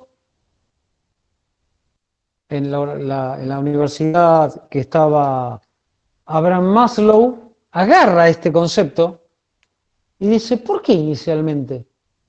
¿Por qué inicialmente, Jorgito? La colgó en la tribuna. Porque primero tienen que satisfacer las necesidades. Y una vez que se satisfacen, quieren más. Por eso solo inicialmente. Este fue un capo, por eso es el padre, por eso Mayo es como el padre de todos los de recursos humanos. Claro, la pirámide de las necesidades humanas. Bueno, y también alimenta las teorías de Herzberg. porque él define hombre racional y hombre social, y es el XY que Herzberg en Harvard después termina encontrando. Entonces, resumen, Mayo y sus colaboradores, porque tenía un gran equipo, fueron pioneros en estudiar a las personas en el mundo del trabajo, desarrollar el concepto de ambiente laboral y ser los primeros teóricos de la conducta humana. Le siguieron equipos de sociólogos, de psicólogos, de antropólogos, incluso hoy hay hasta filósofos trabajando en estos ámbitos, que llevan adelante estudios más rigurosos y fundan lo que algunos también llaman la escuela científica de la conducta. Hay dos grandes dimensiones acá, miren quiénes aparecen. MacGregor y Maslow, por nombrar algunos, pero todos los que vimos el cuatrimestre pasado empiezan a aparecer en esto o se vinculan con otras teorías más antiguas. Y nada, entender que había que estudiar el comportamiento humano como para alinearlo con determinados objetivos organizacionales. Acá aparece la pirámide, que ustedes ya la conocen, no la vamos a explicar. 1952, Universidad de Brandeis, teoría del hombre complejo, ahí está MacGregor con su jopo crispado, Harvard, 1960. Cuarta y última escuela de la administración. Escuela de la administración. Fíjense, ¿no les llama la atención algo? Las escuelas se disparan ¿en qué periodo? ¿Luego de qué? Grandes paradojas de la humanidad. Sistemas terriblemente primitivos donde los hombres nos matamos los unos a los otros, son los que concentran una gran cantidad de estudios, secretos en principio, porque los usan como desarrollos estratégicos para ganar las guerras. Cuando terminan las guerras, toda esa mano de obra especializada de última generación sale al mercado. Y eso es lo que pasó en la Segunda Guerra Mundial. ¿Qué aparece acá como elemento descollante? No solo aumenta el saber humano, fruto del avance tecnológico de la Segunda Guerra Mundial, sino que aparecen ¿qué cosa? Las computadoras. Entonces tenés los fierros para poder hacer cálculos más complejos que antes solo había que hacerlos a mano y quedaban en manos de genios o de un grupo minúsculo que llegaba a la universidad. Menos del 10% de la población. Aparecen ciencias como la investigación operativa, que básicamente, ¿alguno tuvo investigación operativa acá? Para que ustedes se den una idea, básicamente la piedra angular de eso es trabajar con algo que se llama sistemas simplex y complex, y trabajan con ecuaciones de más de 3 variables, 20 variables. Yo recuerdo que yo tuve esa materia. Primero te lo hacían hacer a mano. Estamos hablando de desarrollos de ecuaciones de 5 páginas, donde le pifiabas en algo, se arrastraba el error, nunca llegabas. Entonces empezaron a usar las primeras computadoras que eran electromecánicas. Este señor es Alan Turing. Alan Turing es el que, vieron que la reina de Inglaterra lo exculpó de sus pecados, de sus delitos. Ahora, ¿cómo? Terminan llevándolo a la castración química. En Inglaterra la homosexualidad era punible y fruto de ello se suicida. ¿Cómo se suicida? Le inyecta una manzana cianuro, cuando lo encuentran está muerto y la manzana mordida. Muchos años después, Jobs, en honor a Turing, le pone el símbolo a su compañía. Siempre que lo cuento me da como escalofrío esto. La investigación operativa lo que hace es modelos matemáticos, estadísticos, y empiezan a aparecer los algoritmos combinados con ecuaciones de 15, 20 variables. ¿Y cómo arranca esto? Lo arrancan haciendo los militares americanos. ¿Por qué? Porque ¿qué problema tenían? La guerra era planetaria. Entonces abrían así el planiferio, 60% del planeta es agua. Pero no teníamos tantos barcos, submarinos, portaaviones para saber dónde desplegarlos. Entonces la investigación operativa le daba el óptimo de dónde poner submarinos, portaaviones. Porque no teníamos tanto para decir, bueno, listo, llenalo, poné 20 acá en el medio, a ver, muéveme los fichines. ¿Viste que muestran las películas de guerra que mueven así con un secador? Bueno, ¿dónde poner los buques tenían que ver con datos de inteligencia, usar estas máquinas para decodificar los códigos navales, el código japonés, y después la máquina Enigma alemana. Turing descula la máquina Enigma alemana. Se captura una entera y el tipo trata de sacar el código. Uno escribía y el código cambiaba todos los días. Uno escribía un mensaje a otro barco. Y todos los días me lo iba cambiando. Yo escribía mamá, pero no sé, la M me la transformaba en un número, la A en otro, que yo qué. Claro.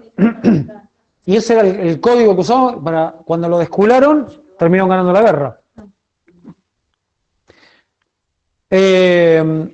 Bueno, incluso cuando se desarrolla la Mark I por la Armada Americana o la ENIAC, sistemas ultra secretos, cuando la activaron, hicieron reventar toda la energía de una ciudad entera. Nunca lo reconocen, después de 40 años dijeron, miren, esto en realidad no fue el apagón, porque no cambiamos la turbina Rolls Royce que tenemos en Ushuaia. Fue porque activamos la máquina de Dios con la que ganamos la Segunda Guerra Mundial. Claro. Se cortó internet porque no fue porque había una noticia de Bertone. Claro. Ahora, esto lo que empezó a generar es la ley de la fractura que hablamos en los otros encuentros. ¿Qué era la ley de la fractura? O ley de Moore.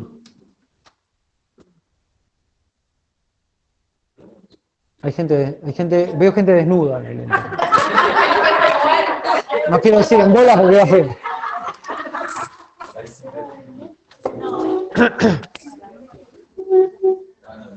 Ley de la fractura. Ejes cartesianos. No se ve un carajo, ¿eh? Hay una curva así, que es 2 a la n.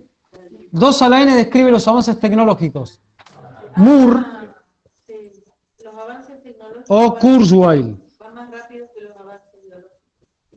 Claro, sociales, más que biológicos, sociales.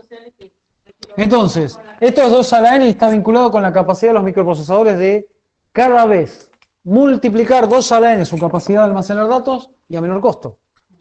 Pero los seres humanos describimos un proceso más aplanado, acá estamos las personas, y las empresas u organizaciones estamos incluso más abajo, más aplanado, y los estados por acá. Todo este desfase es lo que está generando todo el ruido que tenemos hoy, que nada, necesitamos drogas, alcohol y descontrol para poder llevarlo adelante. Y a Fernet. Claro. Bien. Los estados. Lo último son los estados. Personas, organizaciones, estados. Que incluso es hiperrazonable, porque si... Tengo la foto. Te hice el dibujito. Bien. Todos estos avances y todas estas maquinolas, termina la guerra, bueno, ya no es más secreto. De hecho, acá en el MIT, que fue otro lugar donde se desarrolló mucho de la tecnología que revolucionó el planeta, sale el microondas. Creo que lo han escuchado eso. El microondas sale como consecuencia de desarrollar la mira Norton, que era esa mira que muestran en las películas así, que apuntan a las ciudades de los B-17, porque antes era tirar la bomba y no le pegaban nunca nada. Iban así, tirar la bomba y caían en cualquier lado. No estaban las bombas inteligentes de hoy que marcan con láser y ¡pum!, le pegan. Bueno, ya usan dron, ni un bombardero. Pero en esa época era un avance ultra secreto poder mirar por ahí y había algo que calculaba el paralaje, es decir, la velocidad del objeto, cuando yo lo tiro a tantos metros, el viento, qué sé yo qué, claro, vieron, no, la bomba no cae así, cae a la velocidad que va el avión. Bueno, entonces bueno, la mira Norton que sale de ahí, incluso desarrollos de poder subir un radar a un avión, porque originalmente los primeros radares eran máquinas que ocupaban, qué sé yo, el tamaño de una fábrica nuestra de acá, un galpón de Newsan. Lo fueron después achicando hasta que lo pudieron subir a un avión. Bueno, una consecuencia de eso fue desarrollar el microondas, el horno de microondas.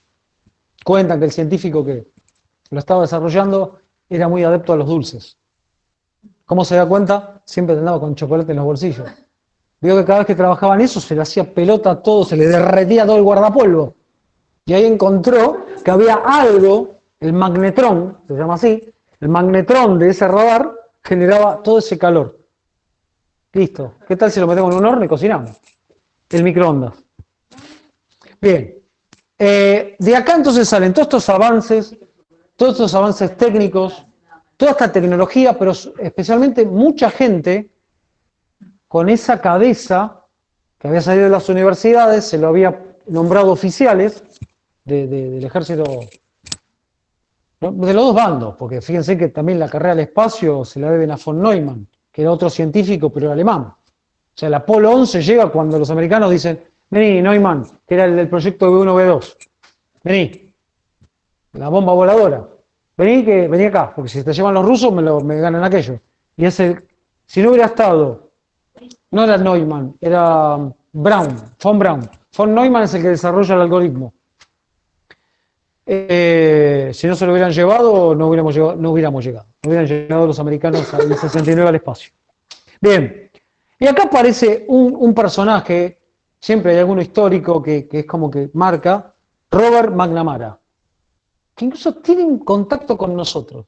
Robert McNamara termina la guerra, brillante el tipo, un especialista en todas estas cosas, en el cálculo de eficiencia, llega a ser creo que hasta mayor en el ejército, termina siendo armado y dice, bueno, listo, señor, cumplió. Sale, Ford Motor Company le dice, vení, muñeco, necesito uno que salve la compañía porque tuvimos 5 o 6 años haciendo aviones, barcos, yo qué tengo que volver a ese auto, no sé qué auto hacer. Necesito que salves la compañía porque estamos por fundir. El tipo saca un auto pequeño, al lado de los que había, imagínense. Saca el Ford Falcon. Salva Ford Motor Company en ese momento. Era coupé el original, el que saca ahí. Después salió el sedán 4 puertas. Después nos llega a nosotros por tener acá una subsidiaria en Pacheco. El Ford Falcon.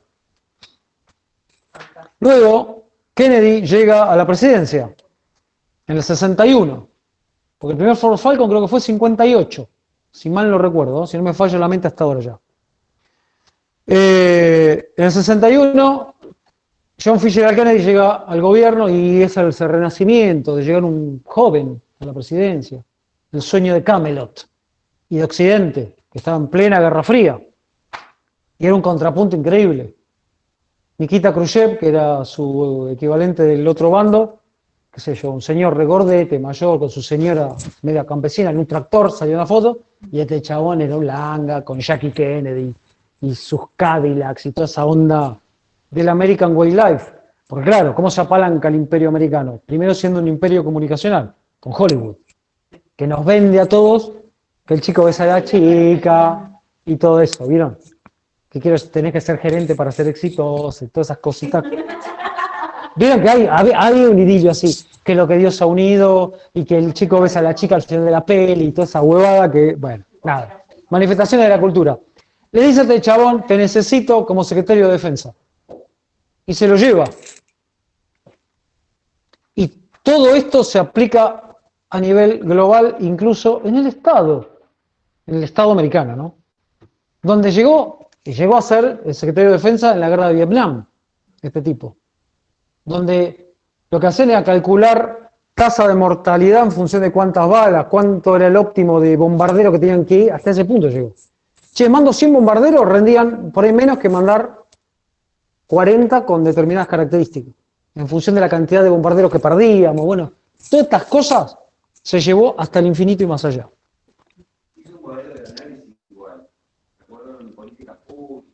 En todo, o sea, lo llevaron a... Esto se sigue aplicando hoy. Encontrar el óptimo, el punto de equilibrio, el famoso punto de equilibrio. Vieron que hay veces que es, che, si yo tengo una panadería y tengo 2 empleados y hago 10 kilos de pan, ¿tiene sentido aumentar al máximo con 2 empleados o tomo 5 más y llego a 100 kilos de pan? ¿Gano más guita con el modelo 1 o con el modelo 2? Bueno, este tipo de cosas se aprendieron a hacer acá. Por ahí el óptimo no era teniendo 10 empleados y sacando 100 kilos de pan, era teniendo 6 y sacando hasta 80. O directamente tenía que triplicar para poder encontrar. Bueno, estas cosas empezaron a aparecer. Estos estudios que todo lo aprendido, más las computadoras que nos permiten hacer cálculos que no me tenía que poner con un papel y el pifi humano, más un montón de saberes, ¿no? Técnicos, matemáticos, estadísticos. A todo. Pero esto se sigue viendo mucho. Cuando, por ejemplo, no sé, uno escucha, hay determinadas aplicaciones de trenes, bueno, acá, en Argentina, ¿quién fue el primero que se animó a hacer estas cosas? Es descriptivo, no valorativo. El gobierno de la ciudad con el primer gobierno de Macri. Empezó a traer esto que allá se aplicaba en los 60. Que meter aplicaciones de todo tipo para el gobierno de la ciudad de Buenos Aires. Bueno, enfoques modernos, entonces, vamos a ver que hay 3 enfoques de esta escuela. Enfoque de sistemas, el enfoque de contingencias o situacional, y el enfoque del compromiso dinámico, que es bien de el doctor Solanas. El enfoque de sistemas parte de la condición de que todo es parte de todo, de que hay un montón de partes que están interrelacionadas, y entonces vos tenés que mirarlo siempre. O sea, a mí para entender esto, vieron que las filmaciones que hay en Drone, vieron cuando uno ve la filmación de Drone tiene algo que no veíamos con otro tipo de filmaciones. Ella te permite como ver estratégicamente. Bueno, la mirada sistémica sería como que me subo al dron y puedo ver todo el sistema. La organización como todo un sistema, y ahí se puede ver cómo todo está relacionado con todo. Y que cada parte y cada decisión que yo tomo con cada parte va a afectar de alguna manera el todo o en algún nivel, con distintos niveles de impacto, ¿no? En distintos grados. Que el gerente no tiene que tener una mirada sistémica, no tiene que tener una mirada solo de su departamento, sino que tiene que trabajar coordinadamente. Bueno, ese rol tendría que tener el CEO o el gerente general o como se llame el ministro, no sé cómo se llama, el intendente, en el caso de nuestras organizaciones. Bueno, en el caso de una unidad autárquica como el banco, como la ve el gerente general. El contador Landerreche, que es el gerente general del Banco Tierra del Fuego.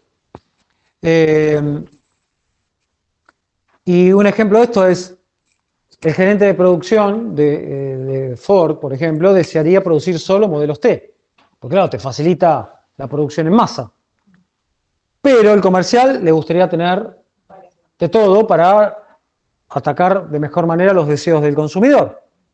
Bueno, la mejor combinación será la que más utilidades generen a la organización en un momento dado.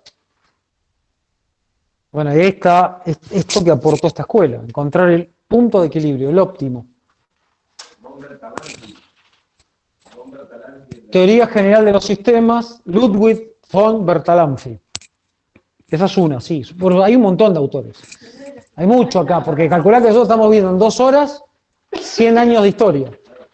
¿No? Esto es como... Sí. Sí, señora. Ve las analogías que hay con la biología, con la naturaleza, y las trae para acá. Bertalanffy, Teoría General de los Sistemas. Bueno, acá aparecen términos que para ese momento eran como hoy hablar de metahumanos, el metaverso y todas estas cosas que nos parecen locas.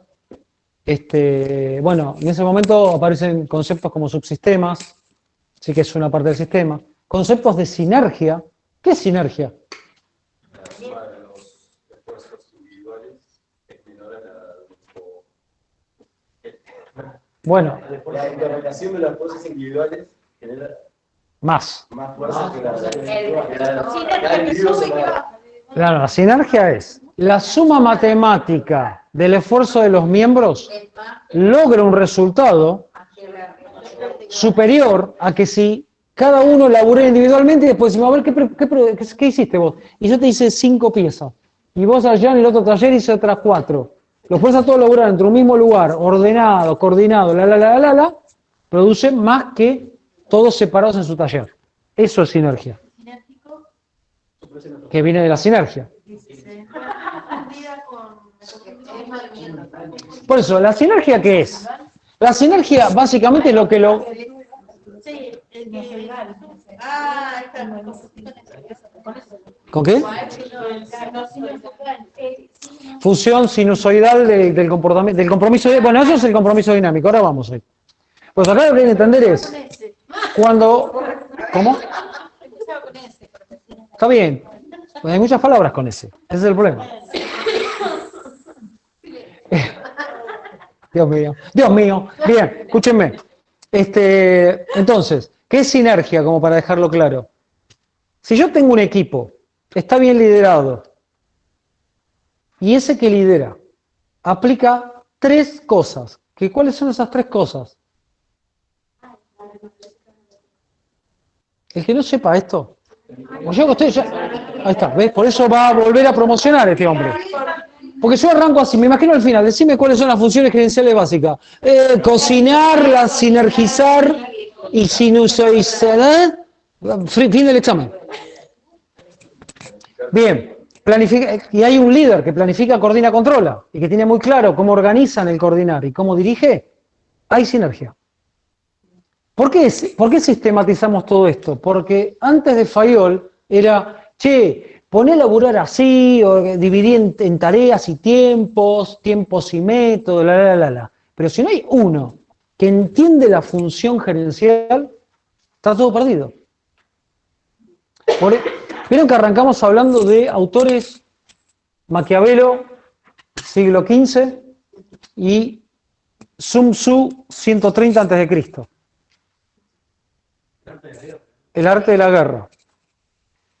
Y Maquiavelo que le escribía a los nobles de la época para que aprendan, el día dirigió a los príncipes. Entonces ser amado y ser temido, prefiero ser temido, dice, sí. Bueno, por ahí viene, es muy maquiavélico ese estilo. Pero no, yo lo que les quiero decir es, fíjense en cómo estos autores que originalmente eran militares, dentro de la lógica era, vos querés lograr que la tropa no sepa qué hacer y no se sinergice, pegarle al que manda. Primero que hay que pegarle el corchazo es al que manda. Pues viene de ahí, ¿eh? O sea, fíjate, está todo vinculado de alguna manera. Además, si ustedes quieren tirar del Spinel, ¿cuál sería la razón filosófica de todo esto? Lo escribió Hegel. Hegel también es de 1800 y pico. Hegel, en la obra La dialéctica del amo y el esclavo, donde mira mucho de esto, de los medios de producción, termina diciendo, frente a 2 voluntades, ¿cuál va a prevalecer? Esto lo hablamos en el cuatrimestre pasado. Frente a 2 voluntades, ¿cuál es la que va a prevalecer? Prevalecerá la de aquel que tenga menos miedo a morir. ¿Escucharon, no? Vos ponés a 2 y los que la voluntad que va a prevalecer es la de aquel que tenga menos miedo a morir. Cuando uno se lo pone a pensar, nada, lo entiende. Hoy si uno se lo tira crudo así hasta ahora, dice, este borracho, ¿de qué me está hablando? Bueno, de Hegel también decían, este viejo está borracho, porque costaba entenderlo, ¿no? Bueno, la idea del sistema abierto y cerrado, que ya lo explicábamos, los límites del sistema, que es hasta dónde es nuestro campo de estudio, nuestro campo para liderar o dirigir equipos. La idea de flujos, esto en inglés se escribe flow.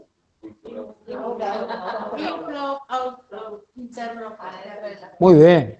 Que son los 3 grandes flujos del subsistema desarrollo. Internal y outflow. ¿Escribo flow? No, ya está escrito. Ok. Bueno, el sistema abierto básicamente tiene un ciclo infinito que va a insumos, los procesos, este sería el inflow, este sería el internal flow, el proceso de transformación de la materia, el producto terminado o outflow, esto genera determinada riqueza, vuelvo a comprar insumos, hasta que la muerte me sorprenda, se termine el mercado, me funda o cambien los hábitos de los consumidores. Porque si este insumo es para fabricar Walkmans, claramente nadie quiere esa mierda. Este insumo es para producir DVD, tampoco nadie lo quiere. ¿Por qué? Porque los malditos agentes económicos, que somos todos nosotros y los que están afuera, quieren bueno, bonito, barato e innovador. Bueno, enfoque de contingencia o situacional. Me quedan 2 minutos, quiero llegar. Tengo que cumplir el plan.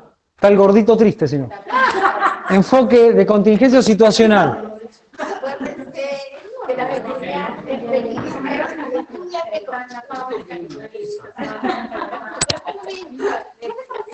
El de haya orden en la sala. ¿Los de allá están vivos? ¿Los del otro lado? ¿Los del norte? ¿Están ahí los del norte o ya se fueron todos a la mierda? Chicos, chiques, chicas, ¿están ahí? ¿Están todos? ¿Están con los ojos abiertos? Para mí pusieron un maniquí algo. Sí, profe, acá estamos. Los estoy viendo, ¿eh? Es una banda temible esa del norte. Bien, enfoque de contingencias. Acá lo que está diciendo es, hay un montón de inputs, hay un montón de variables que, de alguna manera, complejizan la tarea de tomar decisiones. Porque es difícil decidir y decidir bien. Entonces, acá básicamente están entender cuáles son pronosticables y no, cuáles son esperables y no, cuáles son los escenarios posibles. Y bueno, de ahí aparece la figura. Por eso, tomar buenas decisiones es difícil, ¿no? ¿Qué es lo que hace el sistema de contingencias? Busca patrones, y este es uno de los motivos por los cuales estudiamos esto. Vemos que, no sé, vamos a pensar un patrón simple. En un pueblo, cualquier parecido con la realidad es mera coincidencia. Si yo tengo el capital inicial para poner una planta y consigo mejores condiciones impositivas, incluso si consigo generar con algún convenio, con algún gremio, algún sistema de contratación flexible, ¿dónde instalaría mi planta? Bueno, nada, a ver, empezamos a buscar patrones. Ah, sí, sabemos que en Manaus funcionó y sabemos que en Tierra del Fuego, Argentina, funcionó. Y también sabemos que conviene ponerlo en Manaus y no acá, por lo que contamos en algún momento del UPPH, el OE y otros costos fijos. Bueno, ahí hay un patrón. Que ya hay otro que tomó una decisión parecida. Bueno, entonces me iré a Manaus. ¿Qué pasó? No me jodas. Oh, Dios. Este país está fuera de control. Bueno, último. Compromiso dinámico. El compromiso dinámico tiene que ver con... Esta es una mirada que aporta este autor argentino, el doctor Solanas.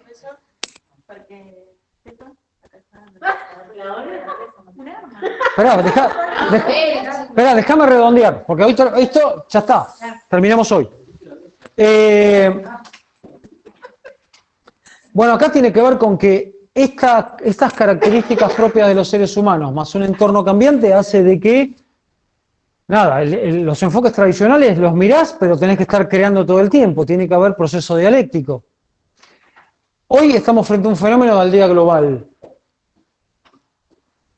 De hecho, esto también es lo que a veces cuando uno escucha determinados, no sé, comentaristas o periodistas, no, porque en Tierra del Fuego produce blando y solamente le ponen la etiqueta. Chicos, no existe más una empresa que haga todo junto. No existe.